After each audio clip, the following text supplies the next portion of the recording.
তো দুঃখিত, আমি একটু আসতে লেট করে ফেলছি বেশি, আসলে কিছু টেকনিক্যাল সমস্যার কারণে সেট আপ করতে একটু দেরি হয়ে গেছিল। ঠিক আছে, তো সবাইকে স্বাগতম আমাদের বায়োলজি HSC 22 এবং 23 যে ফ্রি বায়োলজি কোর্স আমি চালু করব বলছিলাম, সেই হিসেবে আজকে ডে 1, মানে আজকে লেকচার নাম্বার 1। আজকে আমরা যে চ্যাপ্টারটা দিয়ে শুরু করব সেটা হচ্ছে উদ্ভিদ শারীরতত্ত্ব। যারা HSC 23 আছো তারা বোটানি এবং জুলজি এই দুইটা বই কিনে ফেলবা। বোটানির মধ্যে ডক্টর আবুল হোসেন স্যারের বইটা কিনবা, আর লেটেস্ট বই পাইলে অবশ্যই লেটেস্টটাই কিনবা। আর জুলজির মধ্যে যে বইটা কিনবা, সেটা যে লেখকের বইটা কিনবা সেটা হচ্ছে গাজী আজমল স্যারের বইটা কিনবা। ঠিক আছে, লেটেস্ট পাইলে লেটেস্টই কিনবা, সমস্যা নেই, লেটেস্ট কিনো, লেটেস্ট পাইলে লেটেস্টই কিনবা। সো এই দুইটা বই তোমরা কিনে ফেলবা যারা HSC 23 আছো। না কিনলেও এখন চলবে, বাট কিনে ফেলা ভালো আর কি। ঠিক আছে, আগে থেকে যদি একটু শুরু করে দাও পড়ালেখা তাহলে ভালো, কারণ তোমরা যারা SSC-তে ছিলা ওখানে কিন্তু সময় অনেক পাইছিলা, প্রায় 2 বছর সময় পাইছিলা, আর সিলেবাসও অনেক ছোট ছিল। বাট HSC লেভেলে যখন তুমি আসবা তখন কিন্তু সিলেবাস কিন্তু আগের চেয়ে অনেক বড়, মানে একটা সাবজেক্টের জন্য 2টা পেপার থাকে তোমাদের। তো একটা সাবজেক্টে 2টা পেপার থাকলে বুঝতেই পারতেছো পড়া কত বেশি, আর বইগুলো অনেক মোটা, মানে পড়া অনেক বেশি। ঠিক আছে, এবং মোট কথা হচ্ছে SSC তুলনায় এবার সময়ও কম HSC-তে, SSC তুলনায় HSC-তে সময়ও কম। সো তোমরা ইউটিলাইজ করতে পারো তো ভালো, এখনকার সময়গুলো যদি একটু ইউটিলাইজ করতে পারো, আগে থেকে প্রিপারেশন নিয়ে বা আগে থেকে পড়াশোনা কম বেশি স্টার্ট করে, বেশি পড়তে হবে না, অল্প অল্প করে পড়লেও চলবে, তাহলে এটা তোমাদের জন্যই ভালো। সো তোমাদের উচিত হবে বই কিনে ফেলা। যারা এখনো কলেজে হয়তো এখনো উঠো নাই, বাট বই কিনে ফেলাটা হচ্ছে উচিত। ঠিক আছে, তোমরা বই কিনে ফেলবা। আমি তো বললাম বোটানির জন্য তোমরা ডাক্তার আবুল হাসান স্যারের বই কিনবা, আর কোনো বই কেনার দরকার নেই। জুলজির জন্য ডাক্তার গাজী আজমল স্যারের বই কিনবা, আর তেমন বই কেনার দরকার নেই, একটা লেখকের বই কিনলেই চলবে, এতগুলো লেখকের বই কেনার দরকার নেই। আজকে আমরা বোটানির সবচেয়ে গুরুত্বপূর্ণ অধ্যায়, সেটা হচ্ছে উদ্ভিদ শারীরতত্ত্ব, লেকচার 1 নিয়ে হাজির হয়েছি। সো আজকে আমাদের এটা আসলে একেবারে শুরুর দিকে ক্লাস, মানে কি বলবো, এটা হচ্ছে একেবারে ডে 1 থেকে শুরু হচ্ছে। এরকম আমরা আস্তে আস্তে ইনশাল্লাহ আশা করি ডে 10, ডে 20, ডে 30, ডে 40 এভাবে যাতে যেতে পারি, সে কামনাই তোমরা করবা, সেই দোয়াই করবা যাতে আমি অনেক দিন ধরে এই ফ্রি কোর্সটা কি করতে পারি, রাখতে পারি। ঠিক আছে, তো তোমরা বলো কে কোথা থেকে লাইভ ক্লাসে জয়েন হইছো এবং কে কোন ব্যাচ সেটা আমাকে বলো, এবং আমার কথা শোনা যাচ্ছে কিনা, ক্লিয়ার কিনা, এই জিনিসগুলো একটু আমাকে বলবা যে আমার কথা শোনা যাচ্ছে কিনা এবং লাইভ ক্লাসটা ক্লিয়ার কিনা, এই দুইটা জিনিস আমাকে একটু বলবা। আমার কথা শোনা যাচ্ছে কিনা এবং লাইভ ক্লাসটা ক্লিয়ার কিনা, এই দুইটা জিনিস আমাকে একটু কষ্ট করে জানাতে হবে তোমাদেরকে। আর তোমরা কে কোথা থেকে যুক্ত হইছো এটাও কিন্তু বলতে হবে। এটাও কিন্তু আমাদেরকে বলতে হবে। আমার কথা শোনা যাচ্ছে কিনা, লাইভ ক্লাসটা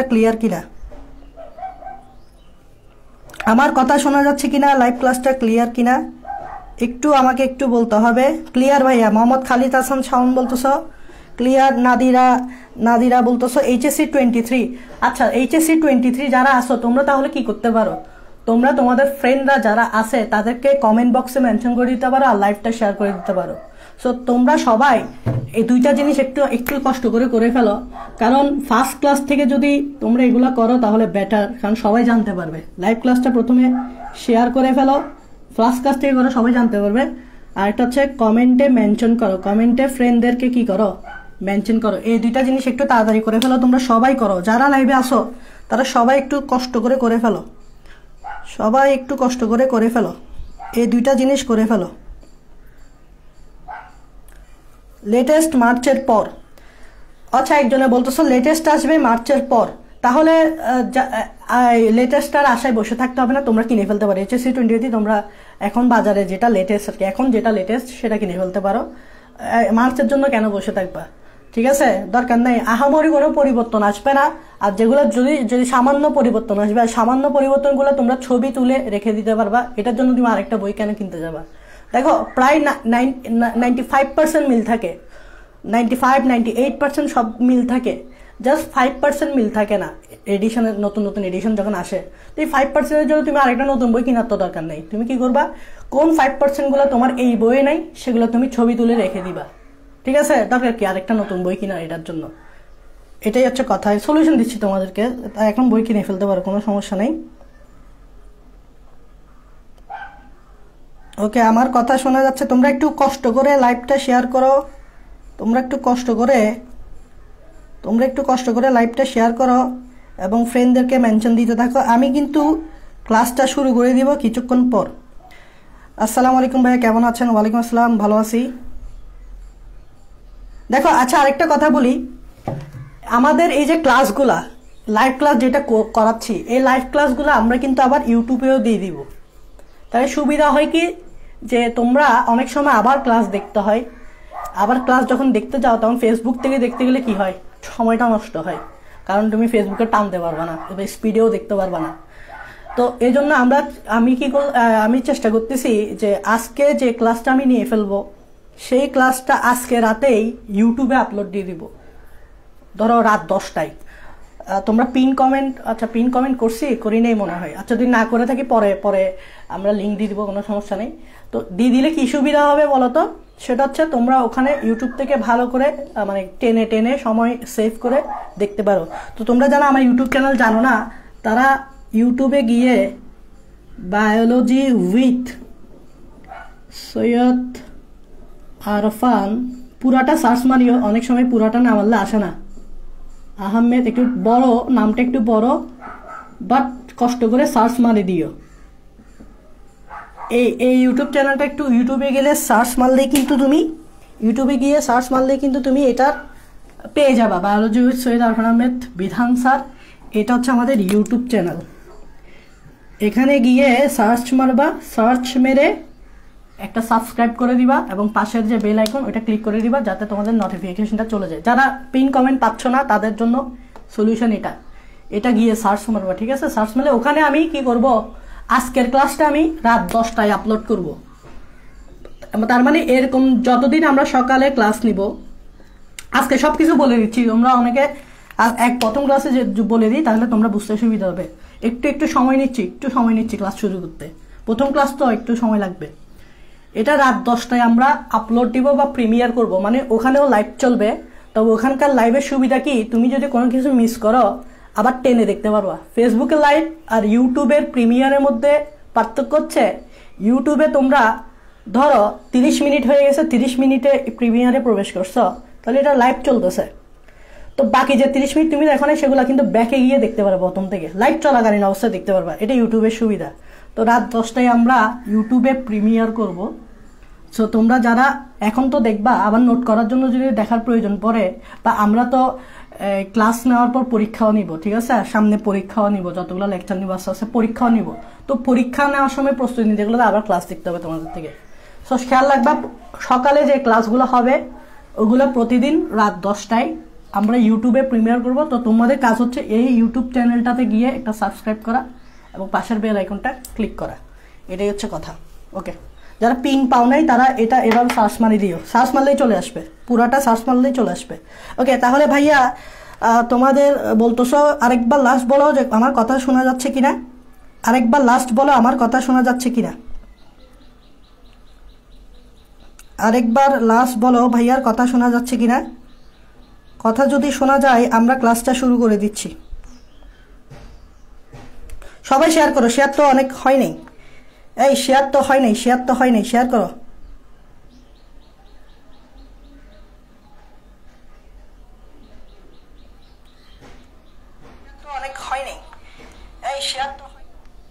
শেয়ার করো, সবাই শেয়ার করো। ওকে, শুরু করে দিই, আর কথা না বাড়াই, বেশি কথা বলে ফেলতেছি। প্রথম ক্লাসে সব বুঝাই দিছি, তাহলে আর তোমরা কোনো প্রশ্ন করিও না। প্রশ্ন করার দরকার নেই, কারণ প্রথম ক্লাসে সব বুঝাই দিয়েছি, ইউটিউবে এগুলো আপলোড দিয়ে দেওয়া হবে। দেখো, বোর্ডটা একটু কালো, একটু দুঃখিত যে কালো হওয়ার জন্য। তোমরা আশা করি জিনিসটা একটু বিবেচনায় রাখবা, একটু কালো আর কি, সমস্যা নেই।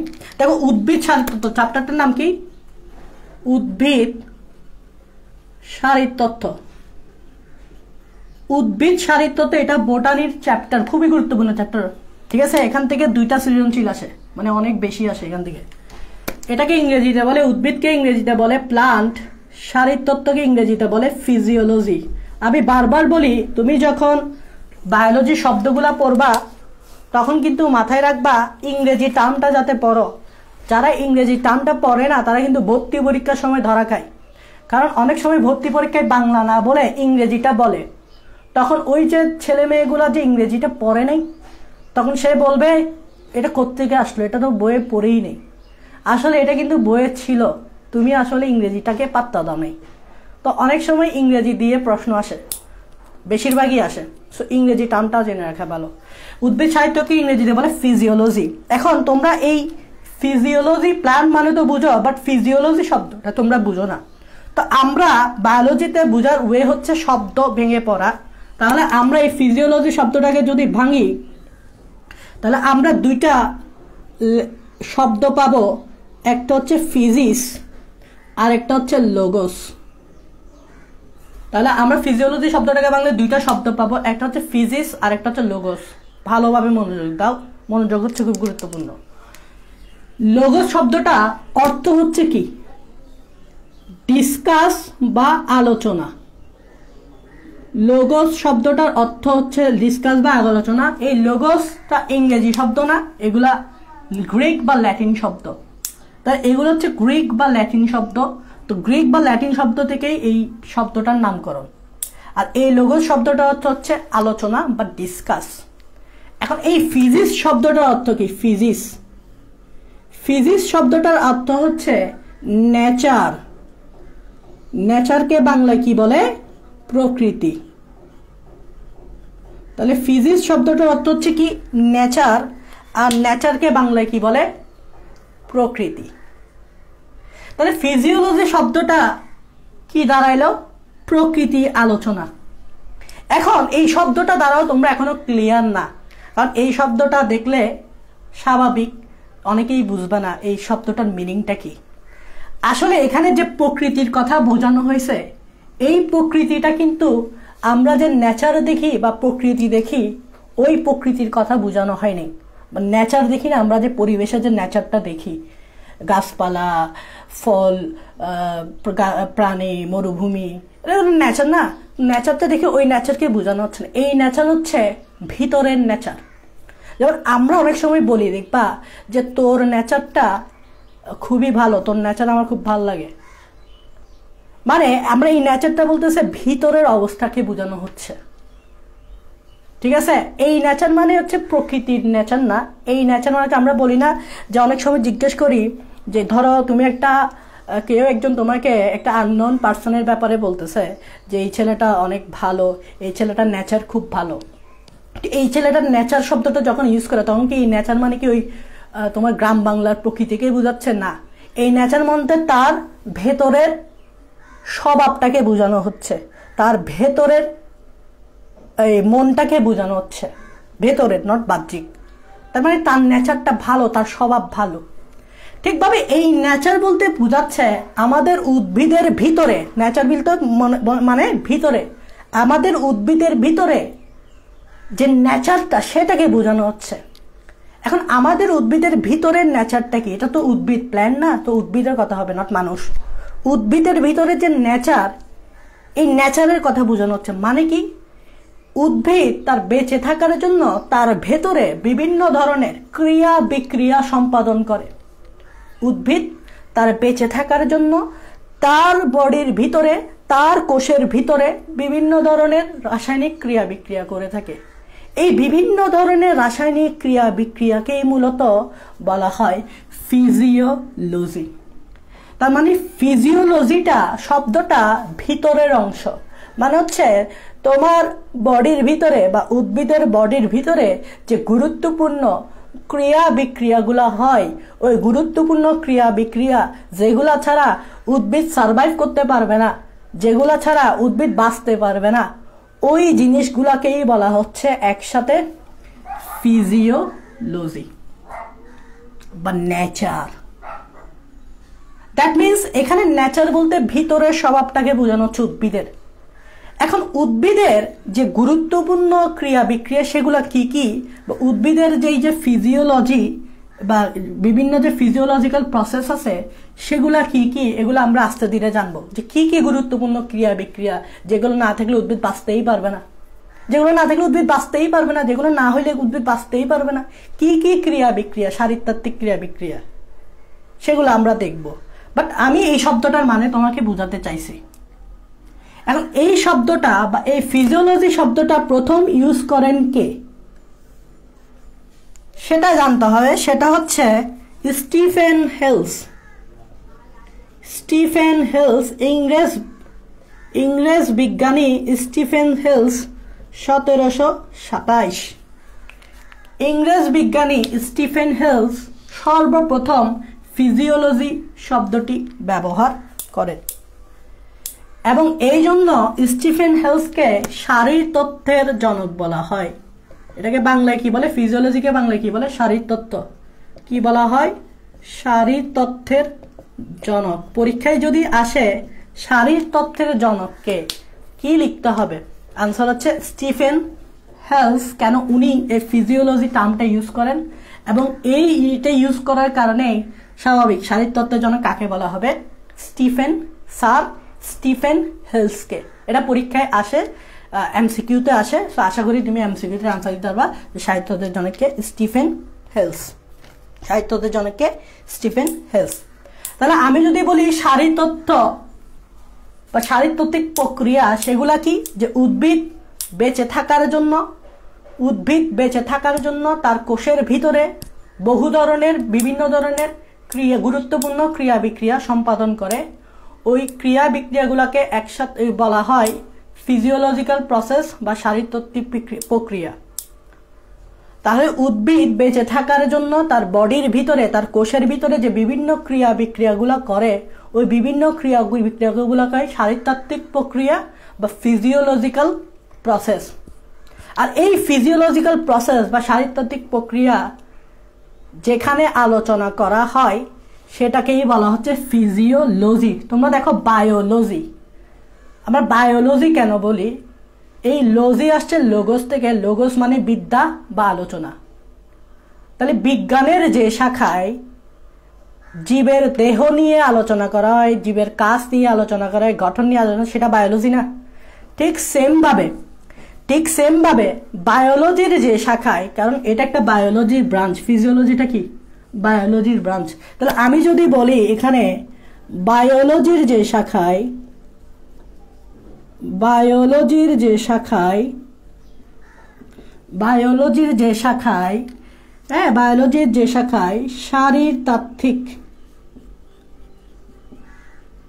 শারীরতাত্ত্বিক প্রক্রিয়া, ইংরেজিতে বলে ফিজিওলজিক্যাল প্রসেস মানেই তো প্রক্রিয়া। বায়োলজি যে শাখায় শারীরতাত্ত্বিক প্রক্রিয়া নিয়ে আলোচনা করা হয়, এই দেখো আলোচনা করা হয়।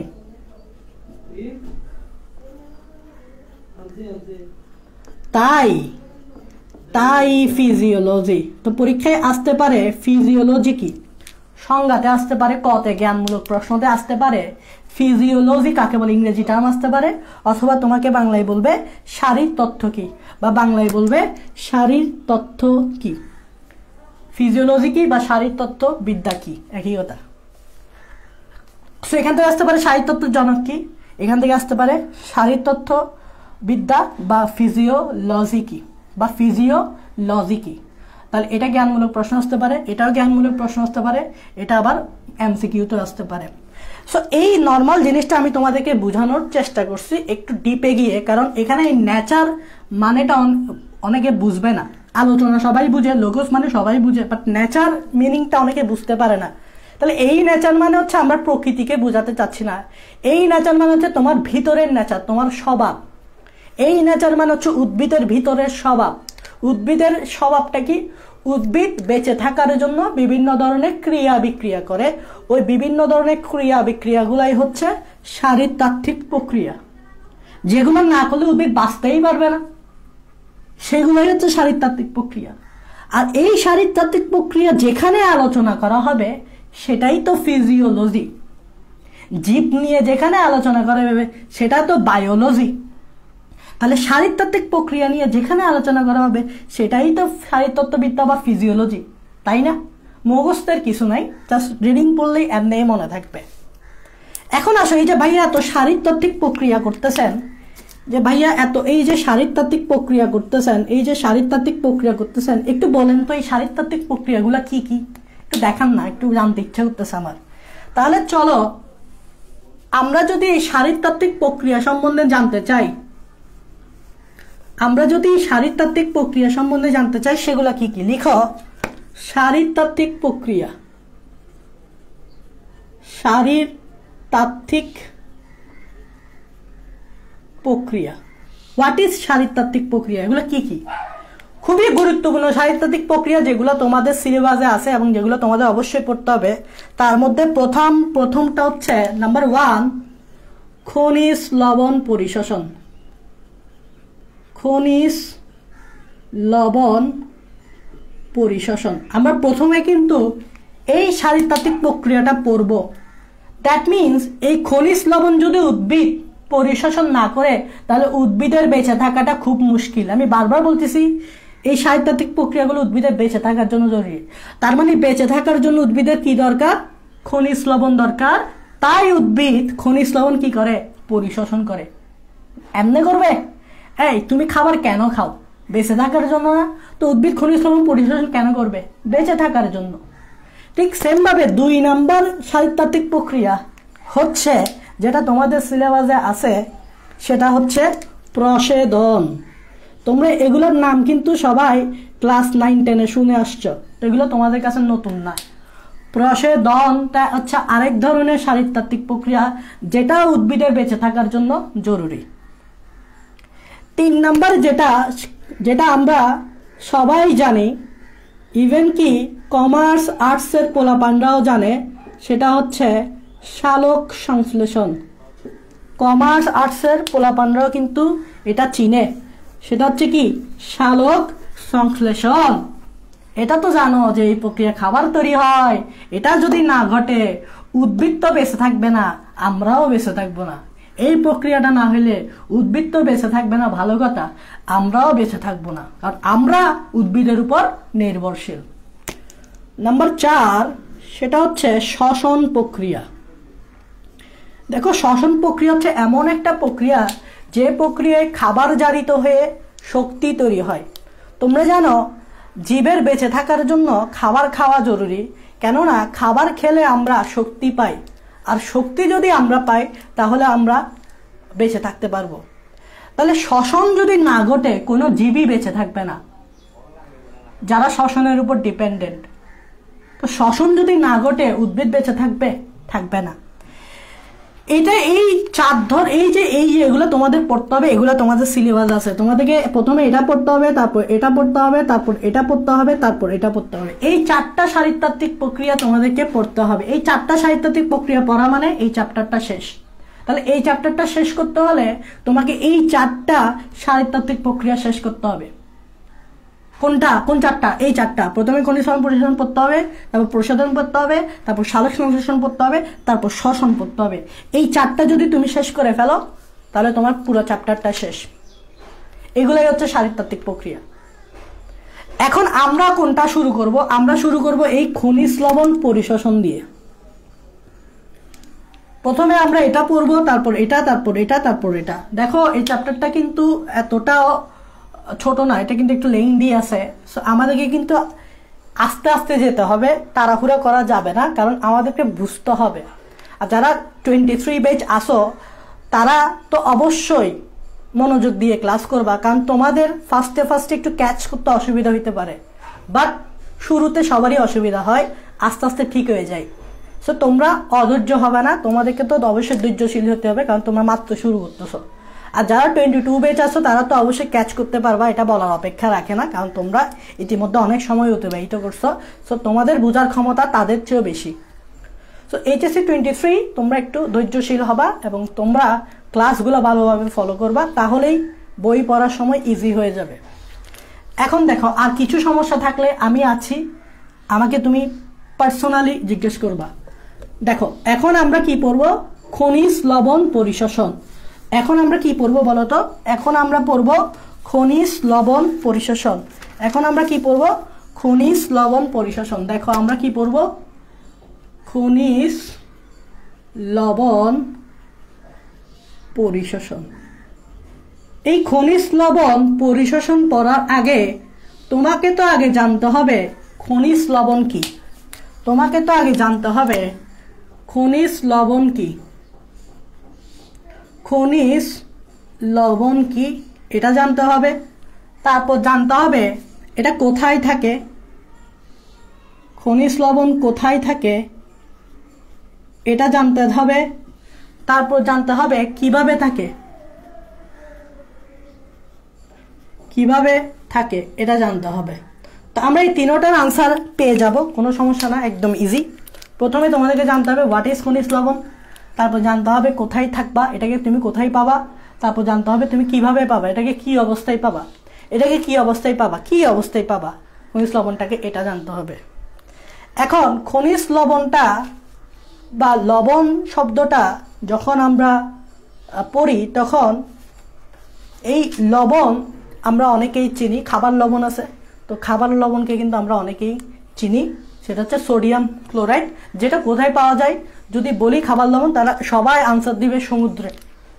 সবাই আনসার কি দিবে? সমুদ্রে। এই বলো তো লবণ তৈরি করা, এই যে আমরা খাবার লবণ খাই সোডিয়াম ক্লোরাইড, এটা কোত্থেকে তৈরি করা হচ্ছে? সমুদ্র থেকে না। সমুদ্র বলে না লবণাক্ত পানি, কেন? কারণ সমুদ্রতে লবণ আছে। এখন সমুদ্র কি পানি না? তার মানে লবণ কোথায় থাকে? পানিতে। একটা আনসার তুমি পেয়ে গেছো, লবণ কোথায় থাকে? লবণ সবসময় তুমি পানিতেই পাবা, পানিতে লবণ থাকবে। এখন চিন্তা করো উদ্ভিদ কোথায় থাকে? উদ্ভিদ থাকে মাটিতে। আমি যদি ভুল না করি, খেয়াল করো একটু, দেখো এদিক দিয়ে দেখো, এটা হচ্ছে মাটি। সাপোজ এটা হচ্ছে এই লেয়ারটা হচ্ছে, এটা হচ্ছে মাটি, এটা হচ্ছে মাটির উপরের অংশ, এটা হচ্ছে মাটির ভিতরের অংশ।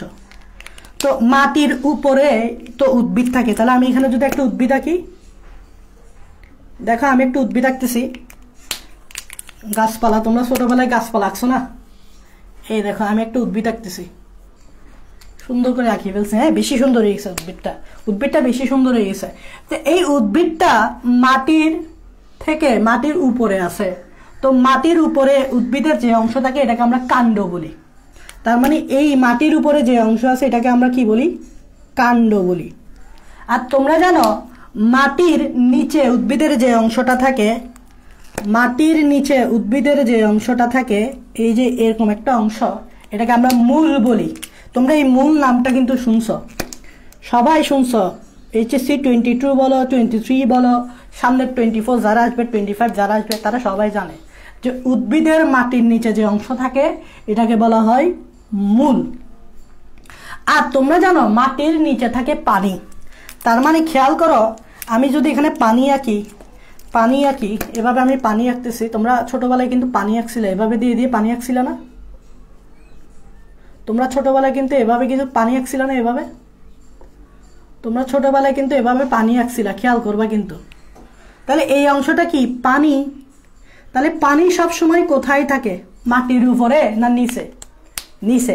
মাটির নিচে পানি থাকে বিধায় নলকূপ বানানোর সময় অনেক গর্ত করতে হয়, মাটির নিচ পর্যন্ত অনেক গর্ত হয়। দেখবা যে হেইয়া হেইয়া বলে সবাই টানতেছে, এরকম একটা কি একটা বানাই, দেখবা যে মিস্ত্রিরা হেইয়া হেইয়া বলে এভাবে নিচে একসাথে গাত্তা মারবে, আবার তুলবে, আবার মারবে, আবার তুলবে, হেইয়া হেইয়া বলে। দেখো না কোনোদিন? তো মাটির নিচে থাকে পানি, খেয়াল করবা। তাহলে খনিজ লবণ কি এটা জানার আগে আমি বুঝি জানতে হচ্ছে যে কোথায় থাকে। তাহলে একটা আনসার আমি পেয়ে গেছি, মাটির নিচে। তাহলে মাটির নিচে থাকে পানি, আর ওই পানিতেই থাকে, পানিতে থাকে খনিজ লবণ। মাটির নিচে থাকে পানি, আর এই পানিতেই থাকে খনিজ লবণ। যেরকম সমুদ্রের পানিতে তুমি লবণ পাবা, ঠিক সেম ভাবে মাটির নিচে যে পানি আছে পানিতেই থাকে খনিজ লবণ। তাহলে কোথায় থাকে আমরা বুঝতে পারছি, কিন্তু আমরা এটা বুঝতে পারি নাই এখনো যে অ্যাকচুয়ালি কিভাবে থাকে মাটির নিচে পানিগুলা, সরি লবণগুলা কিভাবে থাকে, মানে লবণের অবস্থাটা আমরা জানতে চাচ্ছি। আমি যদি ভুল না করি, তোমাদের যদি কেমিস্ট্রির বেসিকটা থাকে, কেমিস্ট্রির বেসিকটা যদি থাকে তোমাদের, তাহলে আমি বলবো কখনো ভাইভাতে যদি এরকম জিজ্ঞেস করে তোমাদেরকে, এটা আমি যখন ছিলাম আমাকে করছিল এবং আমি ভুল করছিলাম বিকজ আমি নার্ভাস হয়ে গেছিলাম। সেটা হচ্ছে সোডিয়াম ক্লোরাইডের যখন আমাকে এরকম একটা বিক্রিয়া দিছে, দেখো আমি নার্ভাস হয়ে গেছিলাম, এই জন্য আমি উত্তরটা পারিনি, কিন্তু পানি লাগবে, তোমরা অনেকেই পারবো। এটা সোডিয়াম ক্লোরাইডের সাথে যখন পানি মিশাইছিল আমাকে বলছে এখানে কিভাবে ফিল আপ করো, আমাকে বলছে এখানে কিভাবে ফিল আপ করবো। তা আমি গাধা কি করছিলাম, পানি লাগবে, আমি গাধা কি করছিলাম মনে করছি অনেক বড় একটা প্রশ্ন দিয়ে দিছে আমাকে, অনেক হাইফাই একটা প্রশ্ন দিয়ে দিছে মনে করছি আমি। তা আমি গাধা কি করছিলাম, সোডিয়ামের সাথে এরকম হাইড্রোজেন মিশাই বিজ্ঞানী হয়ে যাচ্ছিলাম আর কি। সোডিয়াম হাইড্রাইড বানাই দিছি, হ্যাঁ না না এরকম করি নাই, আমি কি করছি জানো, সোডিয়ামের সাথে অক্সিজেন মিশাই দিয়েছিলাম, মিশাই দিয়ে এরকম সোডিয়াম অক্সাইড বানিয়েছি, প্লাস এইচ এর সাথে সিএল মিশাই দিয়ে বিজ্ঞানী হয়ে গেছে, দেখছো HCl বানাই দিছি। আমি এটা করছিলাম, আমি গাধা। কিন্তু তোমরা বলবো যে স্যার কি করলেন, এটা তো এরকম হবে না, এটা এরকম হবে না, তো এটা হবে কিরকম জানেন, এই লবণটা যদি পানির সাথে আপনি মিশান তাহলে লবণগুলা আয়নিত হয়ে যাবে, মানে এখানে আপনি দুইটা আয়ন পাবেন, একটা হচ্ছে সোডিয়াম প্লাস আর একটা হচ্ছে ক্লোরিন মাইনাস। আসলে আনসার তো এটা হবে, বাট আমি গাধা কি করছিলাম মনে করছি অনেক বড় একটা প্রশ্ন আমাকে দিয়ে দিছে, ভাইভাতে করছিল, মানে প্র্যাকটিক্যালের ভাইভাতে আর কি। তো সোডিয়াম প্লাস এবং ক্লোরিন মাইনাস, তার মানে মনে রাখবা লবণ যখন পানিতে মিশানো থাকে তখন এগুলা আয়নিত হয়ে যায়। একটা হচ্ছে ক্যাটায়ন, তোমরা জানো পজিটিভ চার্জযুক্ত আয়নকে বলা হয় ক্যাটায়ন, এটা কেমিস্ট্রিতে পড়ছো তোমরা, আর নেগেটিভ চার্জযুক্ত আয়নকে বলা হয় অ্যানায়ন। আমি যদি ভুল না করে থাকি তোমরা কিন্তু আমার সাথে একমত হবা।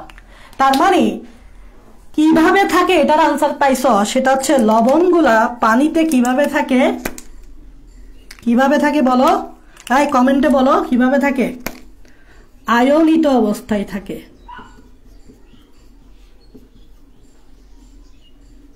আয়নিত অবস্থায় থাকে, এটার আনসার পাইছো। তাহলে মানে সবসময় মাথায় রাখবা লবণ কখনো লবণ হিসেবে না থেকে আয়ন হিসেবে থাকবে, মানে সোডিয়াম ক্লোরাইড কখনো সোডিয়াম ক্লোরাইড হিসেবে না থেকে তুমি সোডিয়াম ক্লোরাইড হিসেবে না পেয়ে এখানে তুমি কি হিসেবে পাবা, সোডিয়াম প্লাস হিসেবে পাবা, ক্লোরিন মাইনাস হিসেবে পাবা, সোডিয়াম প্লাস হিসেবে পাবা, ক্লোরিন মাইনাস হিসেবে পাবা, এভাবে তুমি অ্যাকচুয়ালি আয়ন হিসেবে পাবে।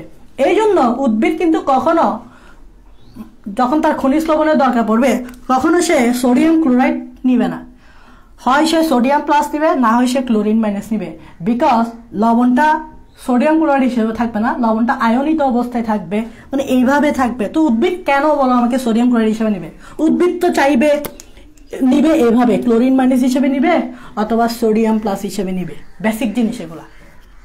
তার মানে আমরা কিভাবে থাকে এটার আনসারও পেয়ে গেছি, আয়নিত অবস্থায় থাকে। কিভাবে থাকে এটার আনসারও পেয়ে গেছি, কি মাটিতে খনিজ লবণ কিভাবে থাকে, আয়নিত অবস্থায় থাকে, হয় ক্যাটায়ন এবং অ্যানায়ন হিসেবে থাকে। তো উদ্ভিদ তার মানে খনিজ লবণগুলো কিভাবে নিবে, ক্যাটায়ন অথবা অ্যানায়ন হিসেবে নিবে, নট যৌগ হিসেবে নিবে, মানে সোডিয়াম ক্লোরাইড হিসেবে নিবে না। উদ্ভিদ কি করবে, হয় সোডিয়াম প্লাস নিবে, না হয় ক্লোরিন মাইনাস নিবে, বিকজ মাটিতে লবণগুলা আয়নিত অবস্থায় থাকে। এটার আনসার তোমরা আশা করি কি পেয়ে গেছো। তো এই খনিজ লবণ যেটা, ঠিক আছে, এই যে পানিতে থাকে লবণ, আমি এখানে লবণ দেই, এবং এই লবণটাকে আমরা বলবো খনিজ লবণ। আর এই খনিজ লবণকে তুমি আরেক নামে রাখতে পারো প্রাকৃতিক লবণ। প্রাকৃতিক মানে তো বুঝো, কারণ এটা নেচার থেকেই তুমি পাচ্ছ, নেচার, প্রাকৃতিক মানে কি নেচার না। তো তুমি লবণগুলা কি আর্টিফিশিয়ালি তৈরি করতেছ না, তুমি কিন্তু এগুলা নেচার থেকেই নিচ্ছ, তার মানে তুমি প্রাকৃতিক ভাবে নিচ্ছ, এটাকে ইংরেজিতে কি বলে, মিনারেল সল্ট। তো আমরা যখন মিনারেল শব্দটা বুঝি তখন আমরা নেচার একটা ফিল পাই, খনিজ বললেও খনিজ না থেকে মিনারেল বললে কিন্তু ইংরেজিতে বললে একটু স্মার্ট লাগে এবং আমরা মনে করি না এটা পিওর, একটা নেচার ফিল পাই। তা আসলে এখানে নেচার থেকেই তো আনা হয়েছে। তো খনিজ লবণ মানে এখানে শব্দটা ভেঙে দেখো, খনিজ মানে খনি, খনিজ মানে কি খনি, দ্যাট মিনস এখানে মাটির নিচে আমরা বলেছি খনি পাওয়া যায়, যেমন কয়লার খনি দেখো মাটির নিচে, স্বর্ণের খনি মাটির নিচে। খনি শব্দটা যখন শুনি আমরা তখন কিন্তু নিচে শুনি না, তাই না, মাটির নিচেই তো বলে, তাই না। যেমন সাউথ আফ্রিকার জোহানেসবার্গকে বলা হয় স্বর্ণের খনি, তোমরা হয়তো পড়ছো, তার মানে খনিটা স্বর্ণের। আর আমাদের এখানে পাওয়া যায় কয়লার খনি, সব মাটির নিচে। তো এই লবণগুলোও কিন্তু মাটির নিচে পাচ্ছ না, তাই খনিজ লবণ বলতেছে আর কি, মাটির নিচেই মানে খনি। তো মাটির নিচে কিছু মিনারেলস আছে বা কিছু পাথর আছে, পাথরগুলা ভেঙে শিলা আছে, ওই শিলাগুলা ভেঙেই এই খনিজ লবণটা কি হয়, তৈরি হয়। সো এই জন্য এটাকে খনিজ বলে। খনিজ মানে হচ্ছে খনি, খনি থেকে আগত। তো খনি মানে কি মাটির নিচে, মাটির নিচে খনি থাকে। খনি বলতে ধরো পাললিক শিলা, তোমরা সমাজে পড়ছো পাললিক শিলা, পড়ছো কিনা দেখো, পাললিক শিলা, রূপান্তরিত শিলা, ওই যে শিলাগুলা আছে বা পাথরগুলা আছে ওগুলো ভেঙে টেঙ্গেই লবণগুলা তৈরি হয় বিদায়, এবং এটা মাটির নিচে থাকে মানে খনি বিদায়, এটাকে বলা হয় খনিজ লবণ। তা আশা করি এই তিনটার আনসার তোমরা পাইছো। তো আমরা আগে জানার চেষ্টা করছি যে খনিজ লবণ কি, কোথায় থাকে এবং কিভাবে থাকে। তাই তোমাদের বেসিকটা ক্লিয়ার হয়েছে আশা করি, যে মাটির নিচে থাকে পানি, পানিতে থাকে লবণ, লবণ কিভাবে থাকে এটার আনসার পাইছি, কোথায় থাকে কিভাবে আনসার পাইছি, মাটির নিচে, পানিতে থাকে লবণ, কিভাবে থাকে আয়নিত অবস্থায় থাকে, এটার আনসার পাইছো। আর খনিজ লবণটাও আমি বোঝানোর চেষ্টা করছি, এটাকে তুমি প্রাকৃতিক লবণও বলতে পারো। এইবার আসো যেটা জানতে হবে যে লবণ পরিশোষণ অঙ্গ। দেখো এখান থেকে একটা জিনিস জানতে হবে, সেটা হচ্ছে লবণ পরিশোষণ অঙ্গ। লবণ পরিশোষণ অঙ্গ। এখন আমরা এত লবণ পরিশোষণ করতেছি, কিন্তু আমাদের তো এটা জানার দরকার যে লবণটা অ্যাকচুয়ালি কোত্থেকে, মানে অঙ্গটা কি, পরিশোষণের জন্য অঙ্গটা কি। যেমন আমি যদি কোনো কিছু খেতে চাই, আমি হাত ইউজ করব, তাহলে আমার অঙ্গটা হচ্ছে হাত, তাহলে আমি হাত দিয়ে খাবো না। আমি যদি আমার খানা খাইতে চাই, আমি কোন অঙ্গটা ইউজ করব, হাত, পা ইউজ করবো না, নেভার। আমি পা দিয়ে খাওয়ার জন্য করি নাকি পা দিয়ে হাঁটার জন্য ইউজ করি, হাঁটার জন্য, হাত দিয়ে খাবো, হাত দিয়ে। তো এখন উদ্ভিদ যদি মাটি থেকে লবণ পরিশোষণ করতে চায়, উদ্ভিদ তার কোন অঙ্গ দিয়ে পরিশোষণ করবে, তো এটা বোঝার জন্য আমাদেরকে বুঝতে হবে কোন অঙ্গ, উদ্ভিদের কোন অঙ্গ মাটির নিচে থাকে। উদ্ভিদের যে অঙ্গ মাটির নিচে থাকে সেই অঙ্গ দিয়েই উদ্ভিদ লবণ পরিশোষণ করবে, কারণ লবণ থাকবে মাটির নিচে। এখন মাটির নিচে যেহেতু লবণ থাকে, তাই উদ্ভিদের যে অঙ্গটা থাকবে সেটাও মাটির নিচে থাকতে হবে। তাহলে মাটির নিচে কোনটা থাকে উদ্ভিদের অঙ্গ, মূল। পিকচারটা দেখো, মাটির নিচে আছে মূল, তাহলে উদ্ভিদ লবণ পরিশোষণ করবে কি দিয়ে, মূল দিয়ে। একটু দেখো এখানে আরো কিছু আছে, তাহলে দেখো এখানে আমি একটু বুঝাচ্ছি। এই যে এটা হচ্ছে উদ্ভিদের মূল, এটা কি, এটা কি, এটা হচ্ছে উদ্ভিদের, এটা হচ্ছে উদ্ভিদের কি, মূল। ওকে, এখন মজার ব্যাপার হচ্ছে এই মূলটাতে চুলের মতো কিছু সূক্ষ্ম উপাদান থাকে। আমি এখান থেকে চুল দেখাচ্ছি, এরকম চুলের মতো কিছু সূক্ষ্ম উপাদান থাকে মূলের গায়ে লাগানো থাকে। এই চুলের মতো যে সূক্ষ্ম উপাদান যেটা মূলের গায়ে লাগানো থাকে, এটাকে বলা হয় মূল রোম। দেখো রোম মানে কি, চুল। রোম শব্দটার অর্থ কি, চুল। চুলকে বাংলায় কি বলে, ইংরেজিতে কি বলে, হেয়ার। তাই রোম শব্দটার অর্থ হচ্ছে হেয়ার, হেয়ার মানে চুল। আর মূলকে ইংরেজিতে বলে রুট, তাহলে মূল রোমকে ইংরেজিতে কি বলে, রুট হেয়ার। আর মূলকে ইংরেজিতে কি বলে, রুট বলে। তাহলে রোম মানে চুল, চুল মানে হেয়ার। তাহলে দেখো চুলের মতো অংশ, এগুলাকে বলে মূল রোম। এখন প্রশ্ন হচ্ছে উদ্ভিদ, এই যে এখানে যে লবণগুলো আছে, যেমন ধরো এখানে সোডিয়াম প্লাস আছে, এখানে ক্লোরিন মাইনাস আছে, এই যে লবণটা আছে, লবণগুলো আছে, এই লবণগুলো উদ্ভিদ তো আমি বুঝলাম মূল দিয়ে শোষণ করবে। এখন প্রশ্ন হচ্ছে উদ্ভিদ মূল রোম দিয়েও কি লবণ শোষণ করতে পারে কিনা, কারণ এই জায়গায় একটু কনফিউশন থাকে অনেকের। আমি কনফিউশনটা দূর করার চেষ্টা করব। যে অনেকে এই জায়গায় কনফিউশন থাকে কেন আমি বলতেছি, কারণ অনেকে বুঝতে পারে না যে লবণটা কোন জায়গা দিয়ে শোষণ হবে। এটা কি মূল দিয়ে শোষণ হবে নাকি মূলরোম দিয়ে শোষণ হবে, এটা নিয়ে অনেকে কনফিউশনে ভুগে। সো কনফিউশন যাতে না হয় আমি একটু বোঝানোর চেষ্টা করি। তোমরা আগে দেখো, এই মূলটা কিন্তু অনেক বড় একটা অংশ, খেয়াল করবা এই মূলটা কিন্তু অনেক বড় একটা অংশ, আর শুধুমাত্র এই চুলটার দিকে দেখো এটা খুব ছোট একটা অংশ। তোমরা যদি টিস্যু ও টিস্যুতন্ত্র HSC 23 বুঝবা না, HSC 21 যারা 22 আসো যারা, তারা বুঝবা যে টিস্যু ও টিস্যুতন্ত্র চ্যাপ্টারটা যদি পড়ো, ওখানে বলা হয়েছে মূলরোম এককোষী। দ্যাট মিনস এটা খুব ছোট। তোমরা HSC 22 যারা আছে তারা বুঝবা টিস্যু ও টিস্যুতন্ত্র চ্যাপ্টারটা পড়লে ওখানে বলা হয়েছে মূলরোম এককোষী। দ্যাট মিনস এই যে মূলরোমটা এটা খুব ছোট না, তার মানে মনে রাখবা মূলরোম তো এককোষী, এটা আমরা মূলরোম এককোষী মানে মূলরোমে মাত্র একটা কোষ, মাত্র একটা। এইবার আসো, এই মূলের কথা যদি আমি বলি, ভাই মূল তো অনেক বড়, এই মূল তো অনেক বড়। মূল কি অনেক বড় না? এই এত বড় একটা মূল আমি দিছি। এখন তুমি বলো এত বড় একটা জিনিসে কখনো একটা কোষ থাকবে? থাকবে না। তার মানে এই মূলটাতে, মূল হচ্ছে বহুকোষী, মানে মূলে অনেকগুলা তুমি কোষ পাবা, কারণ মূল সাইজে বড়। সাইজে বড় কেন হয়? কেউ বিভাজনের কারণে। দ্যাট মিনস এখানে অনেকগুলা কোষ আছে, তাই মূল বহুকোষী, মূলরোম এককোষী। দেখো একটুখানি মূলরোমটা জাস্ট একটা চুল, চুল মানে একটা কোষ, তাই মূলরোম এককোষী। যারা মূলরোম এককোষী জানো না, তারা টিস্যুতন্ত্র চ্যাপ্টারটা যখন পড়ছিলা তখন কিন্তু ওখানে বাবা মূলরোম এককোষী বলছিল, আর মূল বহুকোষী। এইবার বলো, এখানে আছে বহুকোষ, এখানে আছে এককোষ, তাহলে এককোষী জিনিস কি বেশি লবণ পরিশোষণ করতে পারবে নাকি বহুকোষী বেশি লবণ পরিশোষণ করতে পারবে? এ বেশি লবণ পরিশোষণ করতে পারবে নাকি এ বেশি লবণ পরিশোষণ করতে পারবে? আনসার হচ্ছে মূল বেশি লবণ পরিশোষণ করতে পারবে, কারণ এ হচ্ছে বেহিকোষী। তার মানে মূল যেটা, সেটা হচ্ছে অধিক লবণ পরিশোষণ করতে সক্ষম। কেন? কারণ তার অনেকগুলো কোষ, অনেকগুলো কোষ মানে একটা একটা কোষ যদি সামান্য লবণ পরিশোষণ করে, অনেকগুলো কোষ অনেকগুলো লবণ পরিশোষণ করে ফেললো না, তাহলে অধিক লবণ পরিশোষণ করতে পারবে। এই জন্য মূলকে বলা হয় প্রধান লবণ শোষণকারী অঙ্গ। মাথায় রাখবা, এই জন্য মূলকে বলা হয় প্রধান লবণ শোষণকারী অঙ্গ। এই জন্য মূলকে বলা হয় প্রধান লবণ শোষণকারী অঙ্গ। এই জায়গায় কনফিউশনটা আসবে যে যখন তোমাকে বলবে প্রধান লবণ শোষণকারী অঙ্গ কি, প্রধান কাদেরকে বলে? যারা হেড, যারা বেশি কাজ করে, এ হচ্ছে বেশি কাজ করে, একে বলা হয় প্রধান লবণ শোষণকারী অঙ্গ। তাহলে একটা কনফিউশন দূর করছি। যদি তোমাকে জিজ্ঞেস করে প্রধান লবণ শোষণকারী অঙ্গ কোনটি, আনসার অবশ্যই মূল হবে। এখন মূলরোম যেহেতু এককোষী, তার মানে মূলরোম কিন্তু সামান্য লবণ পরিশোষণ করবে,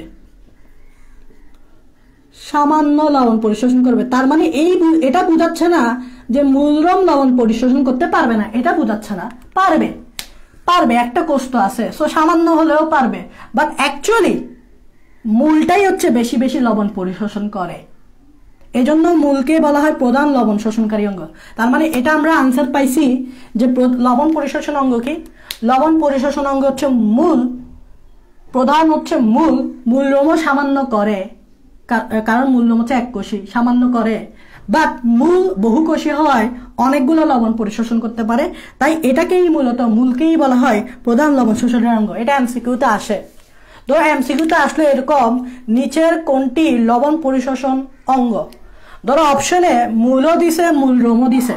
এখন তুমি তো কনফিউজ হয়ে গেলা যে লবণ শোষণকারী অঙ্গ শব্দটা জাস্ট ইউজ করছে, মূলও দিছে, মূলরোমও দিছে। এখন যদি এটা একাডেমিক প্রশ্নে আসে, মানে এমসিকিউতে আসে, তাহলে অবশ্যই মূল তোমাকে দাগাইতেই হবে, কারণ মূলটাই হচ্ছে প্রধান লবণ শোষণকারী অঙ্গ। যদিও মূলরোম সামান্য করে, বাট এই ক্ষেত্রে তোমাকে মূলটা প্রাধান্য দিতে হবে, বিকজ মূলটাই হচ্ছে প্রধান লবণ শোষণকারী অঙ্গ। তো প্রায় সময় দোনোটা একসাথে অপশনে দেয় না, মানে মূল মূলরম দুইটা একসাথে অপশনে দেয় না, মূল মূলরম দুইটা একসাথে হবে না। আর যদি এরকম বলে প্রধান লবণ শোষণকারী অঙ্গ কোনটি, তাহলে 100% মূল, বিকজ এটা প্রধান না, কারণ এটা তো সামান্য লবণ পরিশোষণ করে। তো আশা করি তোমাদেরকে লবণ পরিশোষণ অঙ্গ তা বুঝাতে পারছি। অনেকক্ষণ ধরে কমেন্ট পড়তেছি না, তোমরা আমাকে একটু বলো এই পর্যন্ত যা বুঝাইছি, এই পর্যন্ত যা বুঝাইছি তোমরা বুঝতে পারছো কি না? যদি বুঝতে পারো তাহলে এখানে আমার আরেকটা প্রশ্ন আসবে, এখানে আমার আরেকটা প্রশ্ন আসবে যে তাহলে আরেকটা প্রশ্ন আসবে, তাহলে মূলের কোন জায়গায় লবণ পরিশোষিত হয়? তাহলে মূলের কোন জায়গায় লবণ পরিশোষিত হয়? এটার আনসার আমাদেরকে এখন দিতে হবে। মূল তো আমরা বুঝতে পারছি, মূল হচ্ছে প্রধান লবণ শোষণ করে রাখো। এখন মূল তো অনেক বড় একটা জায়গা, খেয়াল করছো? এটা অনেক বড়, এখানে তো আমি তাও ছোট করে রাখছি, বাস্তবে কিন্তু মূল অনেক গভীর পর্যন্ত যাইতে পারে। সো মূল সবসময় সামনের দিকে বাড়ে, যত গভীরে যাইতে পারে আর কি মূল। সো এই জিনিসটা অনেক বড়। তো এখন প্রশ্ন হচ্ছে, তার মানে এটা যেহেতু স্পেস অনেক বড়, তাহলে কোন জায়গায় লবণটা শোষিত হবে? এই জায়গায় লবণ শোষিত হবে, নাকি এই জায়গায়, নাকি এই জায়গায়, নাকি এই জায়গায়? তাহলে কোন জায়গায় লবণ পরিশোষিত হবে সেটাও কিন্তু একটা প্রশ্ন হয়ে দাঁড়ালো, সেটার আনসার এখন আমাদেরকে দিতে হবে। তার আগে বলো এতটুকু পর্যন্ত যা বলছি তা তোমরা বুঝতে পারছো কিনা? আমি একটু কমেন্ট পড়ি, তোমরা আমাকে কমেন্টে বলে বুঝতে পারছি।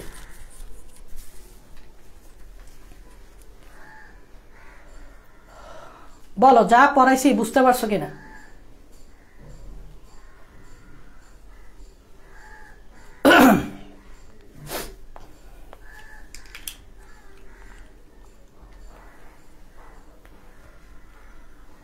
এই পর্যন্ত যা পড়াইছি বুঝতে পারছো কিনা?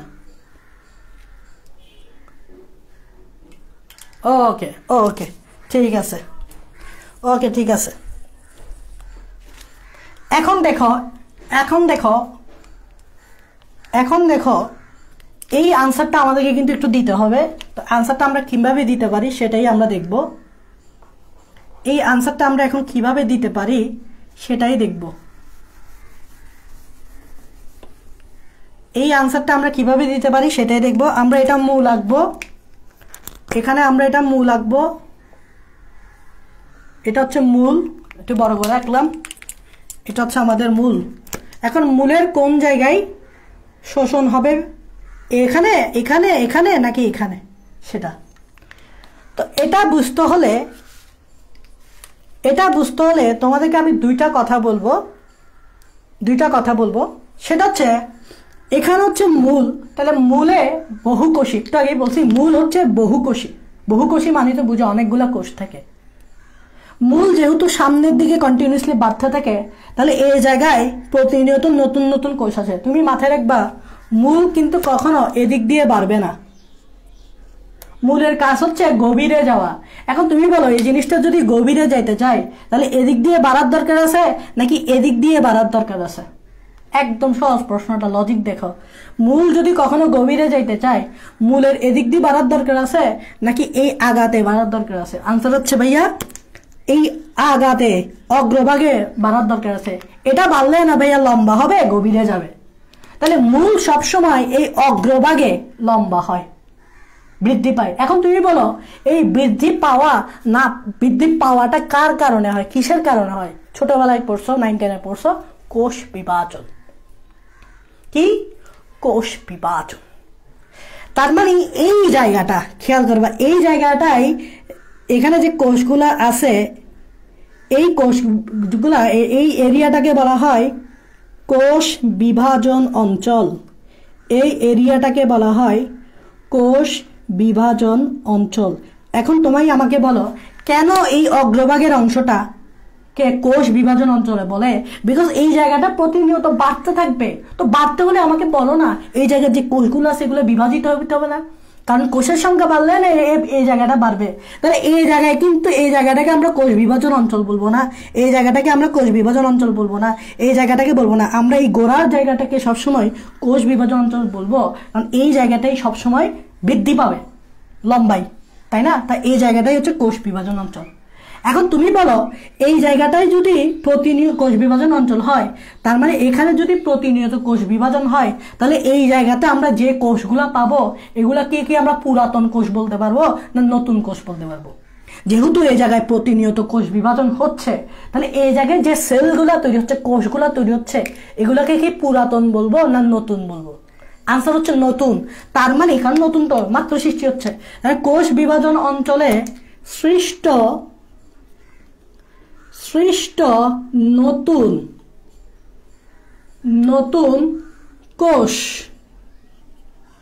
ব্র্যাকেটে লিখো ভাজক কোষ, ব্র্যাকেটে লিখো ভাজক কোষ। তার মানে মনে রাখবা তাহলে মূলের কোন জায়গায় লবণ পরিশোষিত হয় সেটার আনসার আমি দেওয়ার চেষ্টা করতেছি। সেটা হচ্ছে কোষ বিভাজন অঞ্চলে সৃষ্ট নতুন কোষ, সৃষ্ট নতুন কোষ। অবশ্যই এখানে বলতে হবে, এখানে আরেকটা কথা বলো, এই জায়গায় মূলের কোন জায়গায়, মূলের খেয়াল করবা এটা কোন জায়গা, মূলের অগ্রভাগ। তার মানে লিখো মূলের অগ্রভাগে, মূলের অগ্রভাগের কোষ বিভাজন অঞ্চলে সৃষ্ট নতুন কোষগুলাই মূলত খনিজ লবণ পরিশোষণে করতে পারে।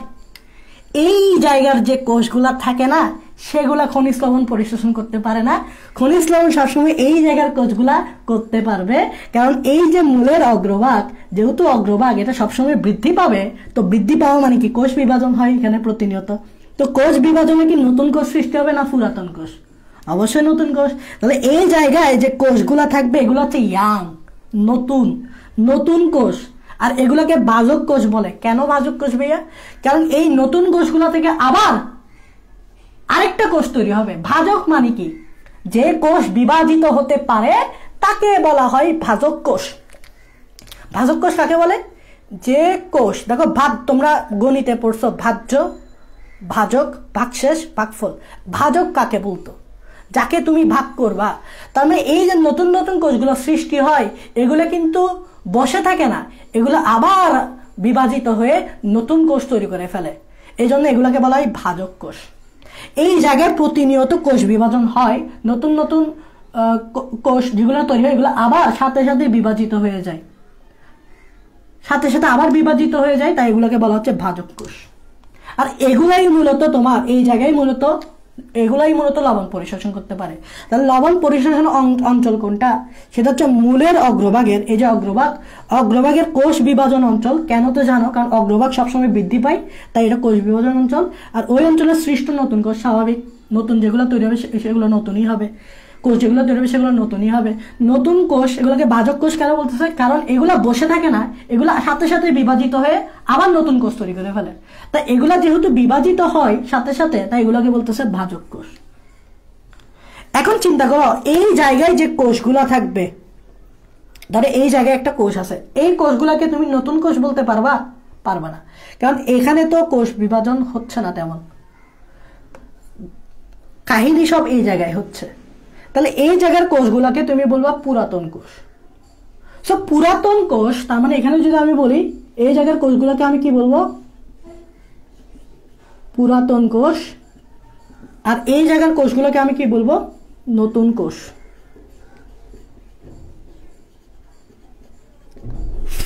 নতুন কোষ। এখন তুমি আমাকে বলো পুরাতন কোষ কি বেশি খনিজ লবণ পরিশোষণ করবে নাকি নতুন কোষ বেশি খনিজ লবণ পরিশোষণ করবে? একটা জিনিস মাথায় রাখবা যে বৃদ্ধরা বেশি কাজ করতে পারে না, কিন্তু যারা ইয়াং তারা অনেক বেশি কাজ করতে পারে। তো এই জন্য আমরা বলি ইয়াং জেনারেশন হচ্ছে ভবিষ্যৎ, একটা দেশের ভবিষ্যৎ। কেন বলে? কারণ ইয়াং জেনারেশনের মাথায় বুদ্ধি বেশি এবং তারা বেশি কাজ করতে পারে, সেটা হোক শারীরিক সেটা হোক মানসিক। কাজ দুই ধরনের, শারীরিক মানসিক হতে পারে, সেটা শারীরিক হতে পারে, সেটা মানসিক। তো নতুন পুরাতন, এ বৃদ্ধ এ নতুন, তাহলে এ তো বৃদ্ধ হয়ে গেছে, তাহলে এ কি খনিজ লবণ তেমন বেশি টানতে পারবে, শোষণ করতে পারবে না। ইয়াং কোষ যেগুলো আছে রক্ত গরম, এরাই কিন্তু কি খনিজ লবণ পরিশোষণ করতে পারবে। তার মানে এরা কি করতে পারবে? খনিজ লবণ পরিশোষণ করতে পারবে। এই পুরাতন কোষগুলো খনিজ লবণ পরিশোষণ করতে পারবে না। কারণ ইয়াং মানুষের রক্ত গরম, তারা প্রচুর কাজ করতে পারে, বৃদ্ধরা কাজ করতে পারে না। তাই খনিজ লবণ পরিশোষণ নতুন কোষই করবে। এই জায়গার যে পুরাতন কোষগুলো আছে এরা খনিজ লবণ পরিশোষণ করতে পারবে না। তাই আমরা বলি এই জায়গার কোষগুলো খনিজ লবণ পরিশোষণ করতে পারে না, খনিজ লবণ পরিশোষণ করবে মূলের অগ্রভাগ। কারণ এই জায়গার যে কোষগুলা এগুলো হচ্ছে সবগুলো নতুন কোষ, কারণ এই জায়গায় প্রতিনিয়ত কোষ বিভাজন হয়। কেন হয়? কারণ মূল সবসময় আগায় বৃদ্ধি পেতে হয়, তাই এখানে প্রতিনিয়ত কোষ বিভাজন হয়। এই সিম্পল একটা লাইনকে আমি কিন্তু বেসিকে ভরাই বুঝাইতে চেষ্টা করছি, এখানে আমি বেসিক দেওয়ার চেষ্টা করছি। চাইলে বলতে না পারতাম, বাট তুমি তো বই যখন পড়তে যাবা তখন স্বাভাবিক তোমার মনে যদি প্রশ্ন আসে তাহলে ওই প্রশ্নগুলোর আনসার কিন্তু তুমি বই থেকে পাবা না। তো প্রশ্নগুলোর আনসার পেতে হলে কিন্তু তোমাকে ওভাবেই চিন্তা করতে হবে, যেগুলো কেন প্রশ্নটা মনে বেশি আসতে হবে। যে তোমার মনে যদি কেন প্রশ্নটা আসে তাহলে তুমি এটা জানতে পারবা। এখন তোমার মনে যদি কেন প্রশ্নটাই নাই আসে তাহলে তুমি জানবা কোত্থেকে। বা অনেকের আসে, অনেকের মনে আসে বাট বলে না, বাট আসে তো। বাট কথা তুমি আমাকে বলো বা না বলো, তোমার মনে কেন প্রশ্নটা আসলেই হইলো, সেটা তুমি কাউকে বলো অথবা না বলো, এটা তো ম্যাটার না, বাট তোমার মনে কেন প্রশ্নটা তো আসতে হবে। এমন না যে তুমি বইটা রিডিং পড়ে চলে যাবা, শেষ কাহিনী শেষ, অথচ তোমার মনে কোনো প্রশ্নই উদয় হয় নাই। প্রশ্ন যত বাজে হোক ভালো হোক, বাট প্রশ্ন তো প্রশ্ন তো আসতে হবে। সেটা তুমি আমাকে বলো বা না বলো, এটা ম্যাটার না, তোমার মনে আসলেই হইলো। তার মানে তুমি পড়ার সিস্টেমটা জানো, কারণ তুমি পড়তে বসছো এবং তোমার মনে একটা কেন প্রশ্ন জাগছে। আর কেন প্রশ্নটা জাগছে মানে তুমি ভালো ঠিক মতো ঠিক লাইনে পড়তেছ। এমন না যে তুমি বইটা রিডিং পড়ে চলে যাচ্ছ, তুমি জানার জন্য পড়তেছ, তুমি বোঝার জন্য পড়তেছ। কারণ যে বুঝতে পারবে সে মনে রাখতে পারবে, আর যে বুঝতে পারবে সে মুখস্থ করেও বুঝতে পারবে না, সে মুখস্থ করেও মনে রাখতে পারবে না। সো কেন প্রশ্নটা আসাটা জরুরি। বায়োলজিতেও কেন প্রশ্ন অনেক আসে, অনেকে বায়োলজিকে মুখস্থবিদ্যা বলে, মুখস্থ তো করতে হয়, বাট কেন প্রশ্নটা কিন্তু আসে বায়োলজিতেও। তো তোমাকে কেন প্রশ্নটা আসতে হবে, আর কেন প্রশ্নটা আনসারও কিন্তু থাকে। হয় আমরা পারি বা না পারি, বাট কেন প্রশ্নটার আনসার থাকে। সো এটাই হচ্ছে প্রশ্ন, এটাই হচ্ছে কথা আর কি, এটাই হচ্ছে কি কথা। তাহলে এখন দেখো, আমরা এখন একটা জিনিস পড়ব, একটু দেখো তোমরা কি বুঝছো, এগুলো বুঝতেছ? তোমরা কি বেশি বুঝতেছো নাকি আমি বক বকাই যাচ্ছি? তোমরা কি আসলে কি বুঝতেছো নাকি আমি বক বকাই যাচ্ছি? একে একটু কমেন্টে বলো তো, তোমরা কি বুঝতেছো নাকি আমি বক বকাই যাচ্ছি? তোমরা কি বুঝতেছো নাকি আমি বক বকাই যাচ্ছি?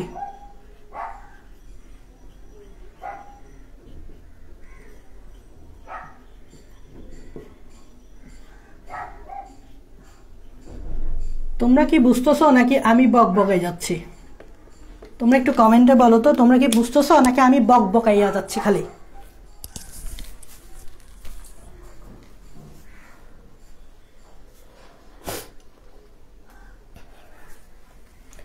দেখো, উদ্ভিদের খনিজ লবণ বা আয়ন তোমরা নোট করবা, তোমরা নোট করে ভালোভাবে নোট করবা, নোট করে আমাকে ইনবক্সে দিতে পারো। তোমার নোট যদি আমার কাছে ভালো মনে হয়, মানে খুব সুন্দর মনে হয় এবং খুব প্রেজেন্টেবল মনে হয়, যে তুমি ভালোভাবে প্রেজেন্ট করতে পারছো, খুব সুন্দর করে প্রেজেন্ট করতে পারছো, তাহলে ওটা কিন্তু আমি গ্রুপে অফিসিয়াল নোট হিসেবে দিতে পারবো।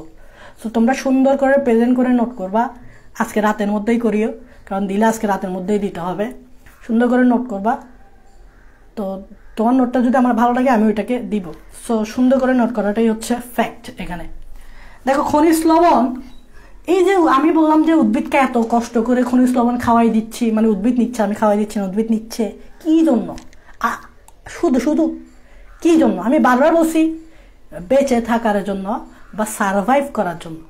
ঠিকভাবে উদ্ভিদের খনিজ লবণ বা আয়ন কেন দরকার? বেঁচে থাকার জন্য। কারণ ওই আয়নগুলো সে যদি না নেয় তার একটা নির্দিষ্ট কাজ করতে পারবে না। এই জন্য এই যে খনিজ লবণ বা আয়নগুলোকে বলা হয় উদ্ভিদের অত্যাবশ্যকীয় উপাদান। তাহলে এখানে আমি একটা হেডলাইন ইউজ করতে পারি, সেটা হচ্ছে উদ্ভিদের অত্যাবশ্যকীয় উপাদান। একটা হেডলাইন ইউজ করতে পারি উদ্ভিদের অত্যাবশ্যকীয় শব্দটা কি? যেটা দরকার উদ্ভিদের। তো এই জিনিসটা অত্যাবশ্যকীয় উপাদানটা ডিফাইন করছে বা সংজ্ঞা দিছে এরকম, সেটা হচ্ছে এরকম, এগুলা ছাড়া কেন অত্যাবশ্যকীয় বলতেছে, কারণ এগুলা ছাড়া উদ্ভিদ তার স্বাভাবিক জীবনচক্র সম্পন্ন করতে পারে না। স্বাভাবিক জীবনচক্র সম্পন্ন করতে পারে না। তো জীবনচক্র যদি সম্পন্ন করতে না পারে, সে সার্ভাইভ করতে পারবে না। 2 নাম্বার, যে উদ্ভিদের গঠনের জন্য, বৃদ্ধির জন্য দরকার। 2 নাম্বার, এগুলো কেন দরকার? উদ্ভিদের বৃদ্ধি তথা গঠনের জন্য। তাহলে অত্যাবশ্যকীয় উপাদান কেন বলতেছে? কারণ এগুলা ছাড়া উদ্ভিদ তার স্বাভাবিক জীবনচক্র সম্পন্ন করতে পারবে না ঠিক মতো, আর উদ্ভিদের বৃদ্ধি হবে না এগুলা ছাড়া। উদ্ভিদের বৃদ্ধি তথা গঠনের জন্য, এগুলো যদি না থাকে উদ্ভিদ বৃদ্ধি হতে পারবে না, তার গঠন হতে পারবে না, ফলে সে সার্ভাইভ করতে পারবে না। এই জিনিসগুলা একজন বিজ্ঞানী বলছিলেন, ওই বিজ্ঞানীর নাম মনে রাখবা, অ্যাপস্টেইন। ওই বিজ্ঞানী অ্যাপস্টেইন, সেটা হচ্ছে 1972 সালে। 1972 সালে উনি উদ্ভিদের অত্যাবশ্যকীয় উপাদান কেন বলছিল? কারণ এগুলো ছাড়া স্বাভাবিক জীবনচক্র সম্পন্ন করতে পারে না, এবং উদ্ভিদের বৃদ্ধি তথা গঠনের জন্য এগুলো দরকারি। তার মানে উদ্ভিদের খনিজ লবণ বা আয়ন কেন দরকার? এই যে আনসার এখানে আছে, এগুলো ছাড়া স্বাভাবিক চক্র সম্পন্ন করতে পারে না, উদ্ভিদের বৃদ্ধি তথা গঠনের জন্য। তাহলে কেন দরকার? এখন আনসার পাইছো, তার স্বাভাবিক জীবনচক্র সম্পন্ন করার জন্য বা বেঁচে থাকার জন্যই উদ্ভিদ খনিজ লবণ মাটি থেকে শোষণ করতে হবেই, মাস্ট করতে হবে। তো এই অত্যাবশ্যকীয় উপাদান মোট 17টা। এই অত্যাবশ্যকীয় উপাদান কয়টা? 17টা। তো 17টার মধ্যে কয়টা আমি এখানে লিখতেছি, দেখো অত্যাবশ্যকীয় উপাদান কয়টা রে? 17টি। 17টার মধ্যে কিছু কিছু উদ্ভিদের অধিক পরিমাণে লাগে, কিছু কিছু কম লাগে। তার মানে 17টার মধ্যে কিছু অধিক লাগে, কিছু কম লাগে, অনেক সময় না থাকলেও চলে। কিছু অধিক লাগে, কিছু কম লাগে, মানে না থাকলেও চলে। অধিক যেগুলোকে লাগে এগুলোকে বলা হয় ম্যাক্রোমৌল। ম্যাক্রো মানে অধিক, ম্যাক্রো মানে হচ্ছে অধিক। আর যেগুলো কম লাগে সেগুলোকে বলা হয় মাইক্রোমৌল। মাইক্রো মানে হচ্ছে কম, এই মাইক্রো মানে হচ্ছে কম। ম্যাক্রোমৌল কয়টা সেটা আমাদেরকে মাথায় রাখতে হবে, এটা না মাথায় রাখলেও চলে। ম্যাক্রোমৌল হচ্ছে 9টা। এগুলো এমসিকিউতে আসবে, সো এই জন্য আমি এগুলো পড়াচ্ছি। উদ্ভিদ অত্যাবশ্যকীয় উপাদান 17টা। 17টার মধ্যে যেগুলো অধিক লাগে সেগুলো ম্যাক্রো। কয়টা? 9টা। 17টার মধ্যে 9টা হচ্ছে ম্যাক্রো, আর বাকি থেকে কয়টা? 8টা। 8টা হচ্ছে কম লাগে মাইক্রো। শুধু এটা পড়ো, এটা পড়লে এটা পড়তে হবে না, বিকজ এমসিকিউতে যখন আসবে তখন তুমি যদি এগুলো জানো তাহলে এগুলো আর জানার দরকার পড়বে না, অটোমেটিকলি তুমি বুঝে যাবা। তাহলে ম্যাক্রোমৌলগুলো কি কি সেটা এবার মনে রাখবে, একটা যেটা ছোটবেলা থেকেই পড়ে আসতেছে I hope, MGK cafe for nice chops, এটা কিন্তু পড়ে আসতেছে আমি আশা করি। দেখো এখানে তুমি 9টা পাবা কিভাবে? MG দিয়ে হচ্ছে MG, K দিয়ে হচ্ছে K দিয়ে হচ্ছে কি? K। CA দিয়ে হচ্ছে ক্যালসিয়াম, তাহলে এটা হচ্ছে ম্যাগনেসিয়াম, এটা হচ্ছে পটাশিয়াম, এটা হচ্ছে ক্যালসিয়াম। তারপর এখানে নাইট্রোজেন দিয়ে, এটা হচ্ছে নাইট্রোজেন, M দিয়ে হচ্ছে নাইট্রোজেন, এটা carbon, hydrogen, oxygen, phosphorus, sulphur. দেখো কয়টা হয়েছে? 1 2 3 4 5 6 7 8 9। 1 2 3 4 5 6 7 8 9। Magnesium 2+, potassium plus, calcium 2+, nitrogen, তারপর হচ্ছে কার্বন, তারপর হাইড্রোজেন, অক্সিজেন, ফসফরাস, সালফার। এই 9টাই হচ্ছে ম্যাক্রোমৌল। তাহলে মাইক্রোমৌল তোমার জানার দরকার নাই, কেন? কারণ এগুলো এমসিকিউতে আসবে, চার কোথাও তো আসবে না। সো ধরো বললো নিচের কোনটি মাইক্রোমৌল, তো তুমি যদি ম্যাক্রোমৌলগুলো মনে রাখো তো তুমি ম্যাক্রোমৌলগুলো চিহ্নিত করে বাকি যেটা বাকি থাকবে সেটাই তো মাইক্রোমৌল। সো একটা জানলে আরেকটা জানার দরকার আছে, একটা জানলে আরেকটা ফ্রি, কারণ এগুলো এমসিকিউতে আসবে, কোনো জ্ঞানমূলক প্রশ্নতে আসবে না।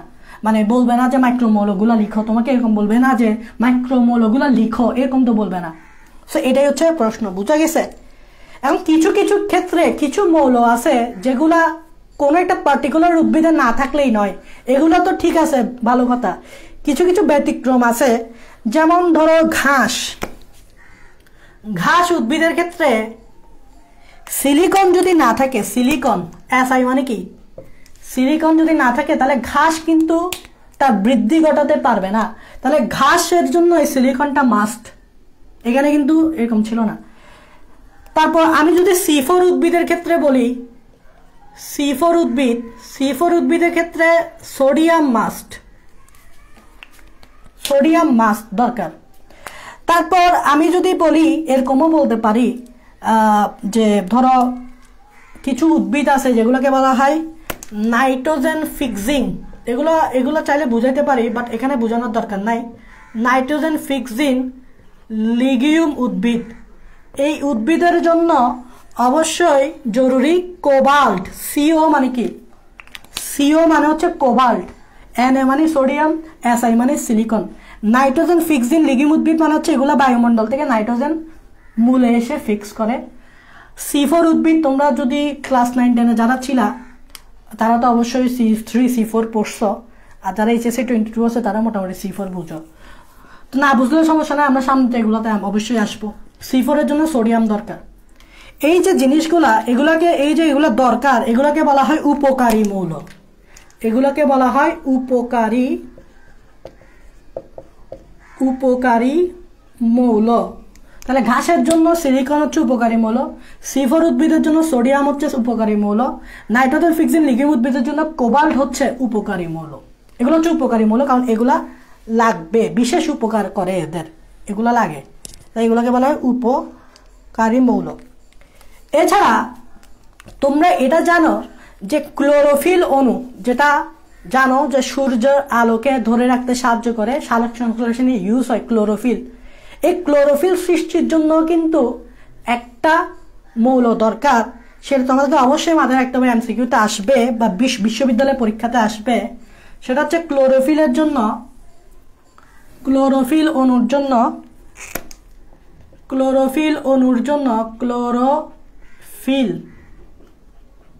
সৃষ্টির জন্য যেটা দরকার সেটা তোমাদেরকে অবশ্যই মনে রাখতে হবে ম্যাগনেসিয়াম। এটা পরীক্ষায় অনেকবার আসছে যে ক্লোরোফিল সৃষ্টির জন্য কোন মৌলটি দরকার, ম্যাগনেসিয়াম। তাহলে দেখো একটা উদ্ভিদের ম্যাগনেসিয়াম কেন লাগতেছে, ক্লোরোফিল অণু সৃষ্টির জন্য। তাহলে বুঝতে পারছো এগুলো কেন জরুরি বুঝতে পারতেছো, উদ্ভিদের বেঁচে থাকার জন্য, উদ্ভিদ তার স্বাভাবিক জীবনচক্র সম্পন্ন করার জন্য। তারপর দেখবা যে পাতা ও ফুল, অনেক সময় আমরা দেখবা যে পাতা ও ফল ঝরে যায় গাছ থেকে। এই পাতা এবং ফল ঝরে যাওয়ার একটা কারণ হচ্ছে পি এর অভাব। আবার পি এর অভাব মানে কি, পি মানে হচ্ছে পটাশিয়াম।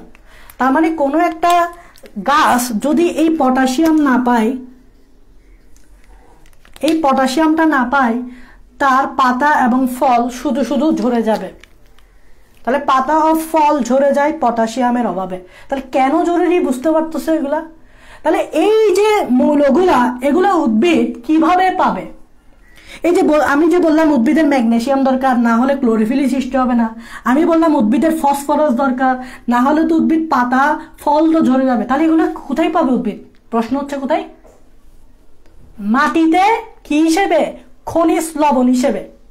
তার মানে সে যদি খনিজ লবণগুলো মানে এগুলা মাটি থেকে না আনে, তাহলে তার এই জিনিসগুলো হবে না, ফলে তার জীবনচক্র সম্পন্ন করতে পারবে না। তাই খনিজ লবণ পরিশোষণটা অধিক জরুরি। অধিক জরুরি।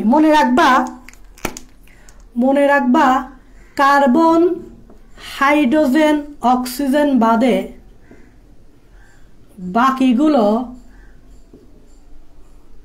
উদ্ভিদ মাটি হতে খনিজ লবণ হিসেবে পরিশোষণ করে।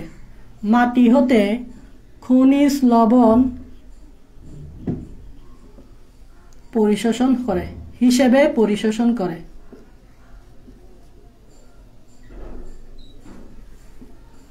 আচ্ছা হিসেবে তো এখানে হবে খনিজ লবণ হিসেবে পরিশোষণ করে,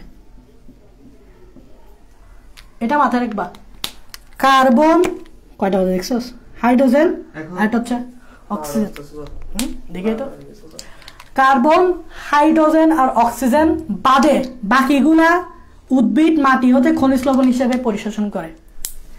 কেন কেন হ্যাঁ কেন বলতেছি ভাইয়া এরকম, কেন বলতেছি, কারণ দেখো উদ্ভিদ কার্বনটা নিবে বায়ুমণ্ডল হতে কার্বন ডাইঅক্সাইড থেকে। কার্বন ডাইঅক্সাইড কি মাটিতে পাবা না বায়ুমণ্ডলে পাবা? তাহলে কার্বনের সোর্স কিন্তু মাটি হতে মানে খনিজ লবণ থেকে না, কার্বন ডাইঅক্সাইড থেকে। আবার দেখো অক্সিজেনের সোর্স কি, অক্সিজেন, অক্সিজেনের সোর্স কি অক্সিজেন, মানে বায়ুমণ্ডলের যে অক্সিজেন আছে ওটা। তাহলে এটাও কি আমি মাটি থেকে পাচ্ছি না। তারপর দেখো এখানে হাইড্রোজেনের সোর্স কি, পানি। এখন পানিটা তো খনিজ লবণ না, আমি বলছি দেখো কি খনিজ লবণ হিসেবে পরিশোষণ করে। পানি কি খনিজ লবণ না, তাহলে হাইড্রোজেনের সোর্স কি কখনো খনিজ লবণ হবে?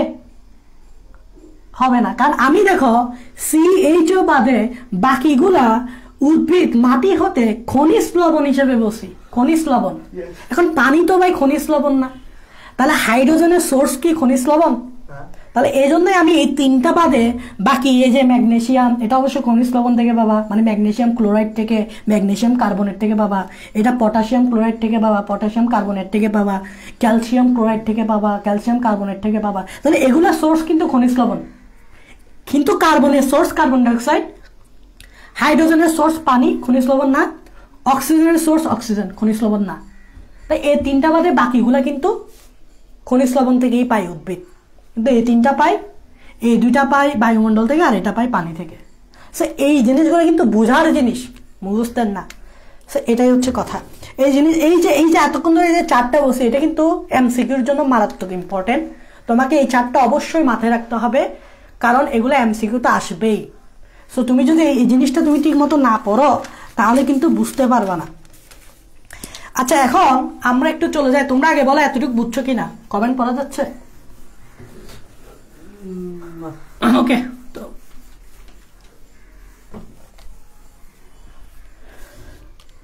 তোমরা একটু কমেন্টে বলো এতটুকু বুঝতে পারছো কিনা। সমস্যা হচ্ছে মনে হয়, এই জন্য দেখা যাচ্ছে না।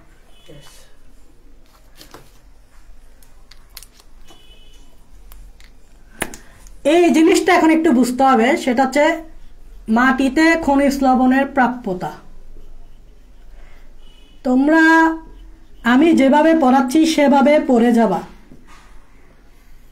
সেভাবেই সিরিয়াল বাই নোট করবা, তারপর বই পড়বা, সব কিছু ক্লিয়ার হয়ে যাবে।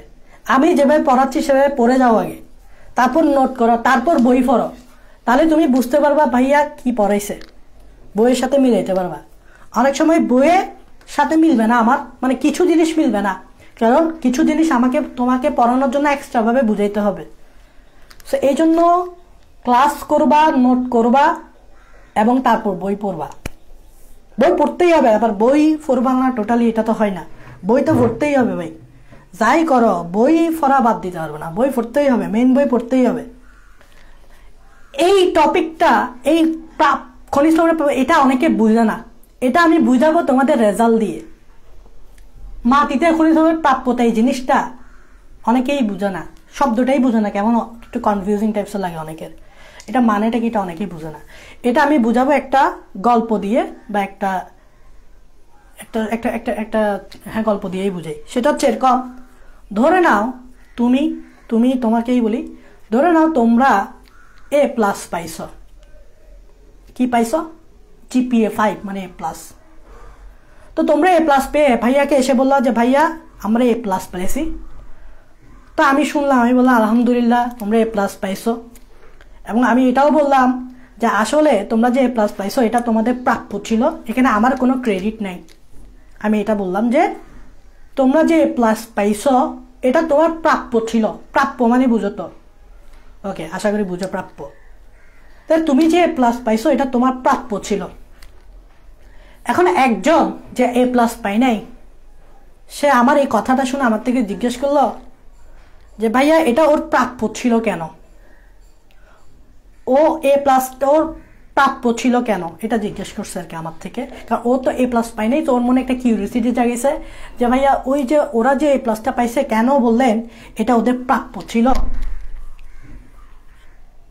যে এ প্লাস পাইনি ধরো সেই বলছে, কিউরিয়াসিটি জাগছে আর কি কেন বললাম প্রাপ্য।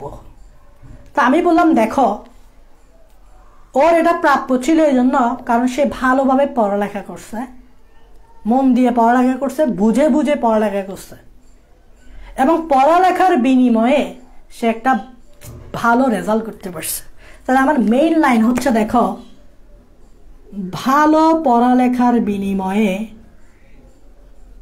ভালো পড়ালেখার বিনিময়ে, ভালো পড়ালেখার বিনিময়ে সে কি রেজাল্ট করলো, ভালো রেজাল্ট করলো। আর এটা বোঝাতে আমি তাদেরকে বললাম, তোমাদেরকে বললাম এটা তোমাদের প্রাপ্য ছিল বা এটা তোমাদের প্রাপ্যতা। প্রাপ্য ছিল মানে কি প্রাপ্যতা, তার মানে ভালো পড়ালেখার বিনিময়েই তো তোমরা ভালো রেজাল্ট করছো, ভালো পড়ালেখা করছো এর বিনিময়েই তোমরা ভালো রেজাল্ট করছো। ঠিক সেম ভাবে মাটিতে খনিজ লবণের প্রাপ্যতা বলতে বোঝাচ্ছে যে আয়নের বিনিময়ে আয়ন নেওয়া। দ্যাট মিনস দেখো এখানে বিনিময় শব্দটা আমি ইউজ করছি। সো মূলের ভিতরে কিছু আয়ন থাকবে, একটু খেয়াল করো, মূলের ভেতরে আয়ন থাকবে এবং আরেকটা আয়ন এবং মাটিতে কি থাকবে, আয়ন থাকবে। আরেকটা হচ্ছে মাটিতে আয়ন থাকবে, তাই না? তোমরা জানো মাটিতে আয়ন থাকে, লবণ থাকে। ঠিক সেম ভাবে মূলের ভেতরেও তো আয়ন থাকে, মূলের ভেতরেও তো আয়ন থাকে। ধরে নাও মূলের ভেতরে একটা আয়ন আছে H+, এটা মূলের ভেতরে আছে, আর মাটিতে আয়ন আছে ক্যালসিয়াম 2+। এখন চিন্তা করো, উদ্ভিদ চিন্তা করতেছে আমার H+টা তো আছে ভালো কথা, কিন্তু এই H+টা আমার এখন আপাতত দরকার নাই। আমার দরকার হচ্ছে মাটিতে যে ক্যালসিয়াম 2+টা আছে এটা আমার, এটা দরকার। উদ্ভিদ চিন্তা করতেছে, ভালোভাবে খেয়াল করো, উদ্ভিদ চিন্তা করতেছে যে আমার এই H+টা দরকার নাই, এটা না থাকলেও চলবে। স্বাভাবিক, আমাদের কাছে অনেক সময় এক্সট্রা কিছু থাকে যেটা না থাকলেও চলে। সেভাবে এই H+টা উদ্ভিদ বলতেছে আমার এটা দরকার নাই। তো উদ্ভিদ বলতেছে আমি এটা মাটিতে দিয়ে দিব, তার বিনিময়ে মাটি আমাকে এটা দিবে। তার মানে ঘটনা এখন কি ঘটলো, ক্যালসিয়াম 2+ মূলের ভিতরে চলে গেল আর H+ মাটিতে চলে আসলো। তার মানে এখানে কি ঘটলো, আয়নের বিনিময়।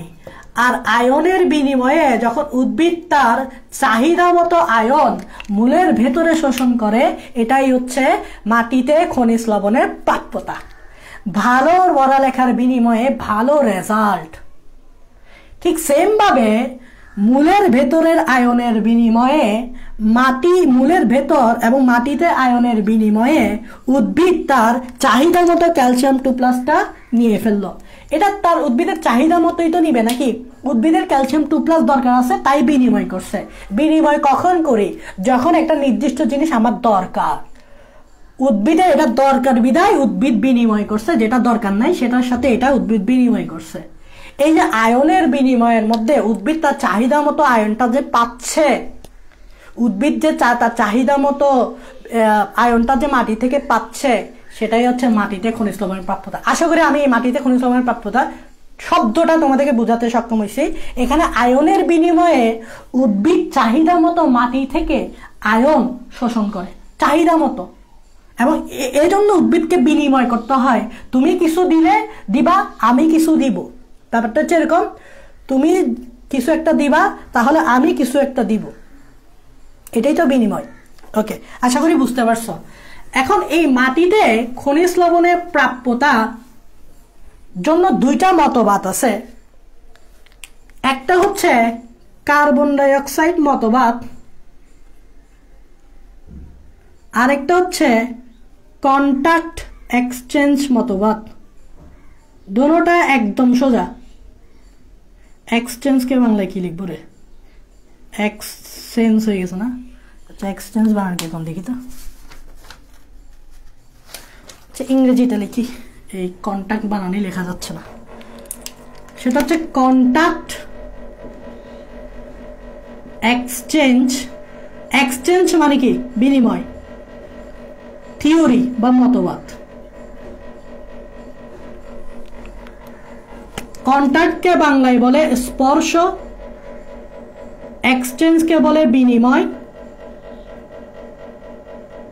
আর মতবাদ তো মতবাদ মানে থিওরি মতবাদ কে ইংরেজিতে বলে কি theory so contact exchange theory বা স্পর্শ বিনিময় মতবাদ এটা একদম সোজা নাম দেখে অনেক কঠিন মনে হলো এটা একদম সোজা কার্বন ডাই অক্সাইড মতবাদ আর একটা চেটা কি মাটিতে ঘূর্ণন প্রাপ্যতা তোমাদেরকে এখন এই কার্বন ডাই অক্সাইড মতবাদটা আমি বুঝাবো মনোযোগ দিয়ে বুঝবা মনোযোগ দিয়ে বোঝার চেষ্টা করবা তাহলেই বুঝতে পারবা দেখো কার্বন ডাই অক্সাইড মতবাদটা কি কার্বন ডাই অক্সাইড মতবাদ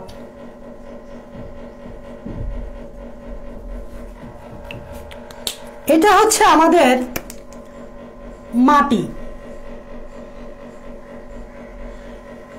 এটা হচ্ছে আমাদের কি মাটি আর তোমরা জানো মাটির নিচে যে জিনিসটা থাকে এই জিনিসটাকে বলা হয় মূল আর মাটির নিচে থাকে পানি তার মানে এখানে কি আছে কি আছে এখানে পানি মানে H2 আমি এখানে H2 লিখছি হ্যাঁ পানি আছে কি আছে পানি আছে ঠিক আছে H2 লিখছি আর কি পানি আছে এখন দেখো কার্বন ডাই অক্সাইড মতবাদটা কি তার আগে তোমাদের একটা কথা বলি মাটির নিচে পানি তো থাকে কিন্তু পানির পাশাপাশি আরেকটা জিনিস থাকে সেটা হচ্ছে মাটির কণা তো আমি লাল কালার দিই এরকম এরকম দেখবা মাটির কণা থাকবে এগুলাকে কি বলে এগুলাকে কি বলে বলো এগুলাকে কি বলে এগুলাকে কি বলে মাটির কণা আর মাটির কণা হচ্ছে কলয়েডাল এই শব্দটা তোমরা পাবা এটাকে কি বলে মাটির কণাকে বলে কলয়েডাল আচ্ছা কলয়েডাল আমি বুঝাচ্ছি ব্যাপারটা কলয়েডাল শব্দটা আসছে কলয়েড থেকে কলয়েড কলয়েড মানে হচ্ছে এখানে অয়েড শব্দটা দেখো অয়েড আছে প্লাস এখান থেকে একটা শব্দ বের করলে সেটা হবে কলা কলা প্লাস অয়েড এখানে অয়েড শব্দটা বাংলা মিনিং হচ্ছে মতো আর কলা শব্দটা অর্থ হচ্ছে আঠা তাহলে কলয়েড শব্দটার অর্থ হচ্ছে আঠার মতো কেন আঠার মতো বলতেছি কারণ এই মাটির কণাতে কিছু জিনিস লাগানো থাকে এখন কোনো একটা জিনিসের লাগানো তখনই থাকবে যদি ওই জিনিসটা আঠা হিসেবে কাজ করে আমি যদি এখানে একটা আঠা মারি তারপর এখানে যে একটা কাগজ যে আঠাতে লাগাই দিই তাহলে কাগজটা সুন্দর করে আঠাতে লেগে থাকবে তাই তার কারণে এই যে মাটির কণাগুলো যেহেতু আঠার মতো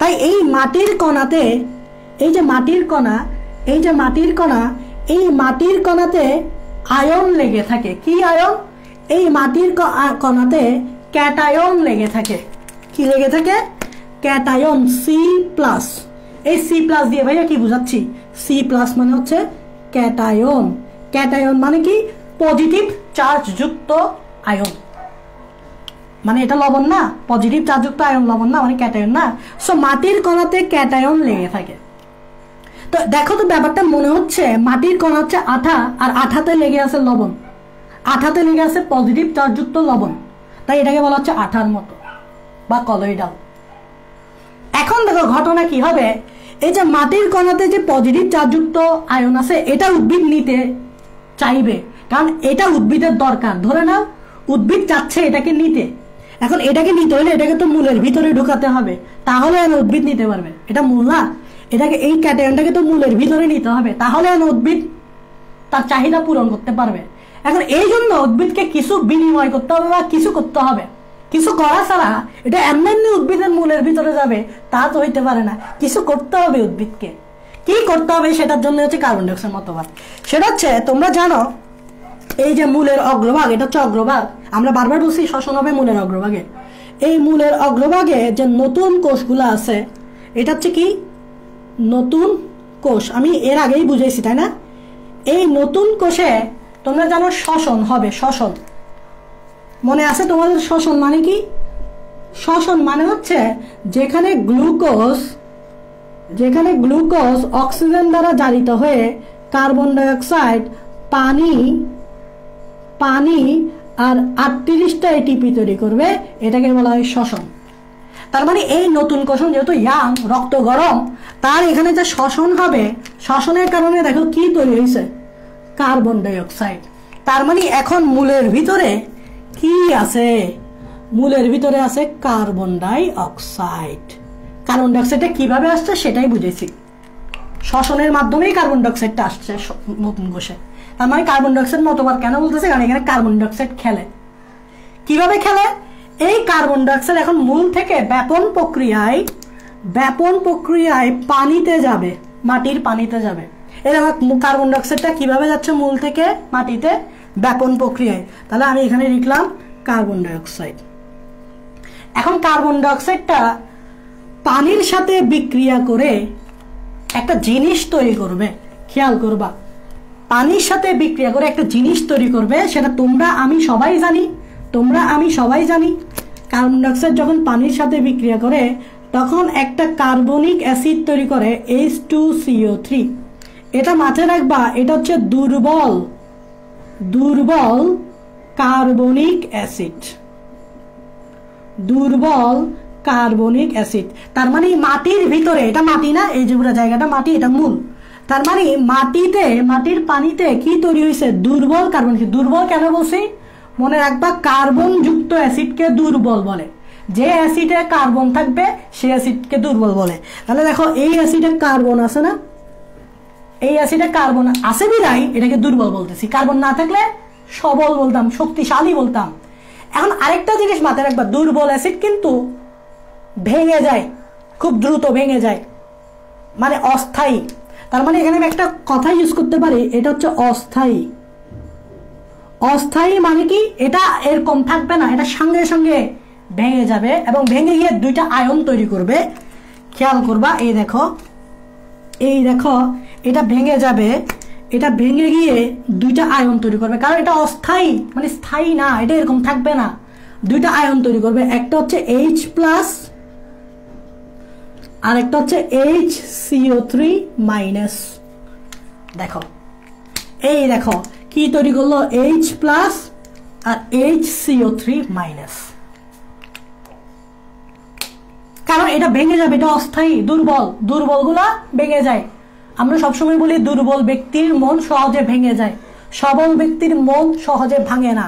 তো দুর্বল ব্যক্তির মন সহজে ভেঙে যায়, ভেঙে গিয়ে দুইটা আয়ন তৈরি করবে, একটা H+ একটা HCO3-। এখন দেখো ঘটনা কি হয়, উদ্ভিদের তো দরকার এই ক্যাটায়নটা, মাটির কণাতে যে ক্যাটায়নটা লেগে আছে এই ক্যাটায়নটাই উদ্ভিদ তার মূলে ঢুকাইতে হবে।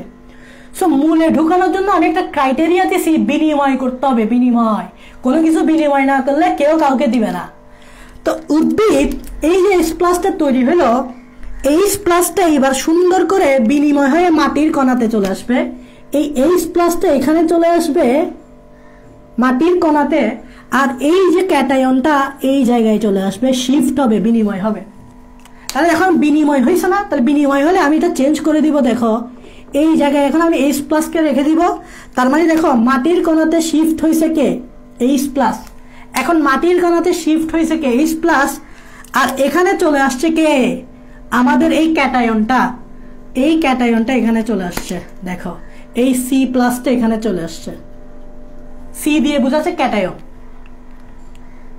তাহলে ক্যাটায়নটা যখন এখানে চলে আসবে তখন উল্টা ঘটনা ঘটবে, মানে C+ HCO3 এর সাথে যুক্ত হয়ে ক্যাটায়ন বাইকার্বনেট তৈরি করবে। তো এখানে ধরো আমি ক্যাটায়নটাকে আমি পটাশিয়াম প্লাস দিলাম, সাপোজ এটা পটাশিয়াম প্লাস, তো এটা তৈরি করবে পটাশিয়াম বাইকার্বনেট। আর পটাশিয়াম বাইকার্বনেটটা এবার এদিক দিয়ে যাবে, গিয়ে এদিক দিয়ে ভেঙে যাবে, ভেঙে গিয়ে মূলে শোষিত হবে। তার মানে সামহাও এই C+টা চলে আসবে মূলের ভেতরে। এইচ প্লাসটা এখানে চলে আসছে, সি প্লাসটা এখানে চলে আসছে, তারপর সুন্দর করে এই সি প্লাসটা মূলের ভিতরে ব্যাপন প্রক্রিয়ায় ঢুকে যাবে। তাহলে উদ্ভিদ কি শোষণ করে ফেললো? ক্যাটায়নটা শোষণ করে ফেললো। সি দিয়ে ক্যাটায়ন আর কি, ক্যাটায়নটা কি করে ফেললো? শোষণ করে ফেললো। তাহলে এভাবে কার্বন ডাই অক্সাইড মতবাদে উদ্ভিদ কিছু বিনিময় করে কি শোষণ করে ফেলতে পারে? আয়ন শোষণ করে ফেলতে পারে। এইচ প্লাসটা এখানে চলে আসছে, সি প্লাসটা এখানে বিনিময় ঘটছে, এবং সব পরিশেষে এই সি প্লাসটা সুন্দর করে উদ্ভিদ তার মূলের ভিতরে কি করে ফেললো? শোষণ করে ফেললো। এটাই হচ্ছে কার্বন ডাই অক্সাইড মতবাদ। আর কার্বন ডাই অক্সাইড মতবাদ উদ্ভিদ এভাবেই চাহিদা মতো পজিটিভ চার্জযুক্ত কণা ঢুকাই ফেলে, আয়ন ঢুকাই ফেলে। আর প্রশ্ন হচ্ছে, তোমরা আমাকে প্রশ্ন করতে পারো, ভাই এখানে পজিটিভ চার্জযুক্ত কণা, পজিটিভ চার্জ কেনই শুধু মাটির কণার সাথে লেগে থাকে, কেন নেগেটিভটা হয় না? ধরুন আমি চাইলে, ভাইয়া আপনি চাইলে এখানে কিন্তু মাটির কণার সাথে পজিটিভটা না দিয়ে অ্যানায়ন দিতে পারতেন। অ্যানায়ন মানে নেগেটিভ না, অ্যানায়ন দিতে পারতেন, কেন এটা দেন নাই? অ্যানায়ন মানে কি? অ্যানা, তাহলে নেগেটিভ না, এটা দেন নাই কেন? কারণ হচ্ছে মাটির কণা, এই যে মাটির কণা, এরা হচ্ছে নেগেটিভলি চার্জ, মাটির কণা হচ্ছে নেগেটিভলি চার্জ। এখন তুমি আমাকে বলো, নেগেটিভ জিনিস কখনো কি নেগেটিভ জিনিসের সাথে যুক্ত থাকবে নাকি পজিটিভ জিনিসের সাথে যুক্ত থাকবে? পজিটিভের সাথে, কারণ নেগেটিভের সাথে পজিটিভের খাতির। তাহলে মাটির কণা যেহেতু নেগেটিভলি চার্জ, মানে এর ঋণাত্মক যেহেতু, তাই এখানে সবসময় পজিটিভ চার্জটাই যুক্ত থাকে, নট নেগেটিভ। এটার ব্যাখ্যা আমি দিয়ে দিয়েছি। প্রশ্ন ওই যে বললাম, কেন প্রশ্নটা আসতে হবে মনের মধ্যে, কেন ভাইয়া শুধু পজিটিভটাই দিলেন, নেগেটিভটা কেন দিলেন না? দেওয়ার কারণ হচ্ছে, কারণ মাটির কণা তো নেগেটিভ, তাই নেগেটিভের সাথে কখনো নেগেটিভ তো থাকতে পারে না, নেগেটিভের সাথে পজিটিভ থাকে। তাই মাটির কণাতে সবসময় পজিটিভ চার্জ থাকবে, মানে ক্যাটায়ন থাকবে। তাই উদ্ভিদ এই প্রক্রিয়ায় ক্যাটায়ন দিতে পারবে। এটাই হচ্ছে একটা আনসার, এটা হচ্ছে একটা আনসার যেটা তোমার মনের মধ্যে প্রশ্ন আসতে পারে। তাহলে আমরা কার্বন ডাই অক্সাইড মতবাদ বুঝে গেছি। আমি আবার বলতেছি, কার্বন ডাই অক্সাইড মতবাদে কি হয়? অগ্রভাগের নতুন কোষ শ্বসন প্রক্রিয়ায় কার্বন ডাই অক্সাইড তৈরি করে। এই কার্বন ডাই অক্সাইডটা মূল থেকে ব্যাপন প্রক্রিয়ায় মাটির পানিতে যাবে। মাটির পানিতে কার্বন ডাই অক্সাইড পানির সাথে বিক্রিয়া করে অস্থায়ী দুর্বল কার্বনিক অ্যাসিড তৈরি করবে। দুর্বল কেন বলতেছি? কারণ কার্বন আছে, যে অ্যাসিডে কার্বন থাকে তাকে তুমি দুর্বল বলবা, মানে অস্থায়ী বলবা। আর দুর্বল যেহেতু, তাই ভেঙে যাবে, কারণ দুর্বলরা ভেঙে যায়। ভেঙে গিয়ে দুইটা আয়ন তৈরি করবে। প্রথমে আয়ন তৈরি করছিল এরকম H+, প্রথমে আয়ন তৈরি করছিল H+ এবং HCO3। তারপর এখানে বিনিময় ঘটবে, পজিটিভের বিনিময়ে পজিটিভ, এই H+টা মাটির কণাতে চলে আসবে, আর এই C+টা এখানে চলে আসবে। মানে এখন C+টা এখানে চলে আসছে আর H+টা এখানে চলে আসছে। কারণ আমি বারবার বলছিলাম, তুমি যদি বিনিময় না করো তাহলে তুমি পাবা না। তাহলে এই C+টা এখানে মাটিতে চলে আসলো। এখন এটা প্রাপ্য হয়ে গেল না, এটা এখন অ্যাভেবিলিটি হয়ে গেল না, এটা এখন মাটিতে অ্যাভেবিলিটি হয়ে গেল না, মুক্ত অবস্থায় আছে না। এতক্ষণ তো মাটির কণার সাথে যুক্ত ছিল, খেয়াল করছো? C+টা এতক্ষণ মাটির কণার সাথে যুক্ত ছিল, এখন এটা মুক্ত হয়ে গেছে না, ফ্রি হয়ে গেছে না। তো ফ্রি হওয়ার কারণে সুন্দর করে এটা এখানে কোথায় চলে আসবে? মূলের ভিতরে চলে আসবে। তাহলে উদ্ভিদ কি করলো? পজিটিভ আয়নের বিনিময়ে পজিটিভটা ঢুকাই ফেললো। এটাই হচ্ছে কার্বন ডাই অক্সাইড মতবাদ। আশা করি তোমরা বুঝতে পারছো। নেক্সট হচ্ছে কন্টাক্ট এক্সচেঞ্জ মতবাদ। এটা আমি আজকের ক্লাসে পড়াবো না, কন্টাক্ট এক্সচেঞ্জ মতবাদ আমি নেক্সট ক্লাসে পড়াবো। আজকের ক্লাসে আমরা এই কার্বন ডাই অক্সাইড মতবাদ পর্যন্ত পড়াইছি। এবং এখানে তোমাদেরকে আমি একটা প্রশ্ন আমি করে যাচ্ছি, তোমরা এই প্রশ্নটার আনসার আমাকে অবশ্যই দিবা। সেটা হচ্ছে পজিটিভ আয়নের বিনিময়ে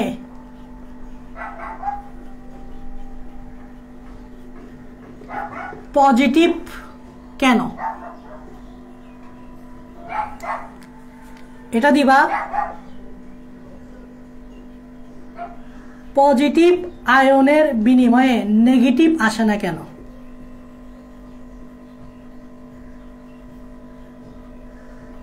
এটা আনসার দিতে হবে আমাদেরকে। পজিটিভ আয়নের বিনিময়ে পজিটিভটাই আসছে, খেয়াল করছো? এই দেখো H+ এখানে ছিল, H+ এর বিনিময়ে C+টা গেছে, মানে প্লাস প্লাস। পজিটিভ আয়নের বিনিময়ে পজিটিভটাই গেছে। কিন্তু আমরা তো চাইলে পজিটিভ আয়নের বিনিময়ে নেগেটিভটা আসে না কেন? আমি তো চাইলে এই পজিটিভ আয়নটা বিনিময় করে নেগেটিভ একটা কোনো একটা আয়ন ঢুকে দিতে পারতাম, কিন্তু এটা আমরা করতে পারি না কেন? এটার পিছনে তো একটা যুক্তি থাকতে হবে। এটার পিছনে যুক্তি আমরা নেক্সট ক্লাসে দিব, আর তোমরা যারা জানো তারা জানলেই হইলো। আর HSC 23 তো জানবে না, তো তাদেরকে জানানোর জন্য অবশ্যই আমরা বলবো। আর HSC 22 অনেকে জানবে না, কারণ এগুলো হচ্ছে বেসিক জিনিস। এগুলো তুমি যদি ক্লিয়ার করে ফেলতে পারো, সামনে তোমার বুঝতে সুবিধা হবে। কেন ভাইয়া পজিটিভের বিনিময়ে পজিটিভটাই ঢুকাইলাম, কেন ভাইয়া পজিটিভের বিনিময়ে নেগেটিভটাকে আনলাম না, কেন নেগেটিভটা আসে না, সেটার ব্যাখ্যা অবশ্যই থাকতে হবে। আর এই ব্যাখ্যাটা যদি তুমি বুঝো, সামনের পড়াগুলা বুঝে একদম সোজা। তো তোমরা আমাকে বলো আজকের ক্লাসটা কেমন লাগলো, এবং যদি ভালো লাগে সবাই নোট করবা, সুন্দর করে নোট করবা। নোট করলে ভালো, তোমাদের পড়া কিন্তু মনে থাকে বেশি, এবং পরবর্তীতে তুমি যখন আবার চ্যাপ্টারটা পড়তে যাও, নোটটা রিভাইজ দিলেই হয়ে যায়, খুব তাড়াতাড়ি তুমি পড়তে পারো। আচ্ছা, তো আজকের ক্লাসটা আমরা কিন্তু ইউটিউবে দিয়ে দিব। আমি বারবার বলতেছি ইউটিউব চ্যানেলটা আমি নাম যখন শুরুতেই বলে দিছি, নামটা সার্চ করলেই হবে, ঠিক আছে? তো সেই পর্যন্ত সবাই সুস্থ থাকো। আশা করি তোমরা আজকের ক্লাসটা তোমাদের ভালো লাগছে। নেক্সট ক্লাস আবার আগামীকাল সেম টাইমেই হবে সকালে। সেই পর্যন্ত সবাই সুস্থ থাকো। আল্লাহ হাফিজ।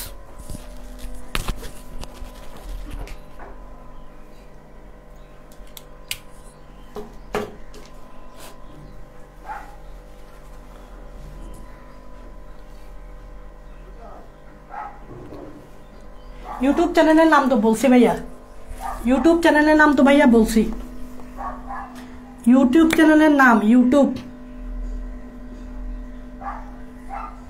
চ্যানেলের নাম তো ভাইয়া বলছি, আবার বলতাম।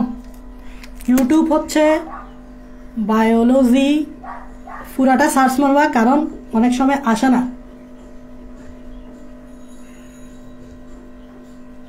সৈয়দ আরফান আহমেদ বিধান স্যার, এই পুরাটা তোমরা সার্চ মারবা, একটু লেংদি বাট সার্চ মারিও, পুরাটা দিয়ে মারিও, তাহলে তুমি পাবা। বায়োলজি উইথ সৈয়দ আরফান আহমেদ বিধান স্যার লিখে সার্চ করবা, তাহলে সাথে সাথেই তোমাদের চলে আসবে। পুরাটা লিখে সার্চ করিও, কারণ অনেক সময় আসে না, ঠিক আছে? তো সে পর্যন্ত সবাই সুস্থ থাকো। আল্লাহ হাফেজ।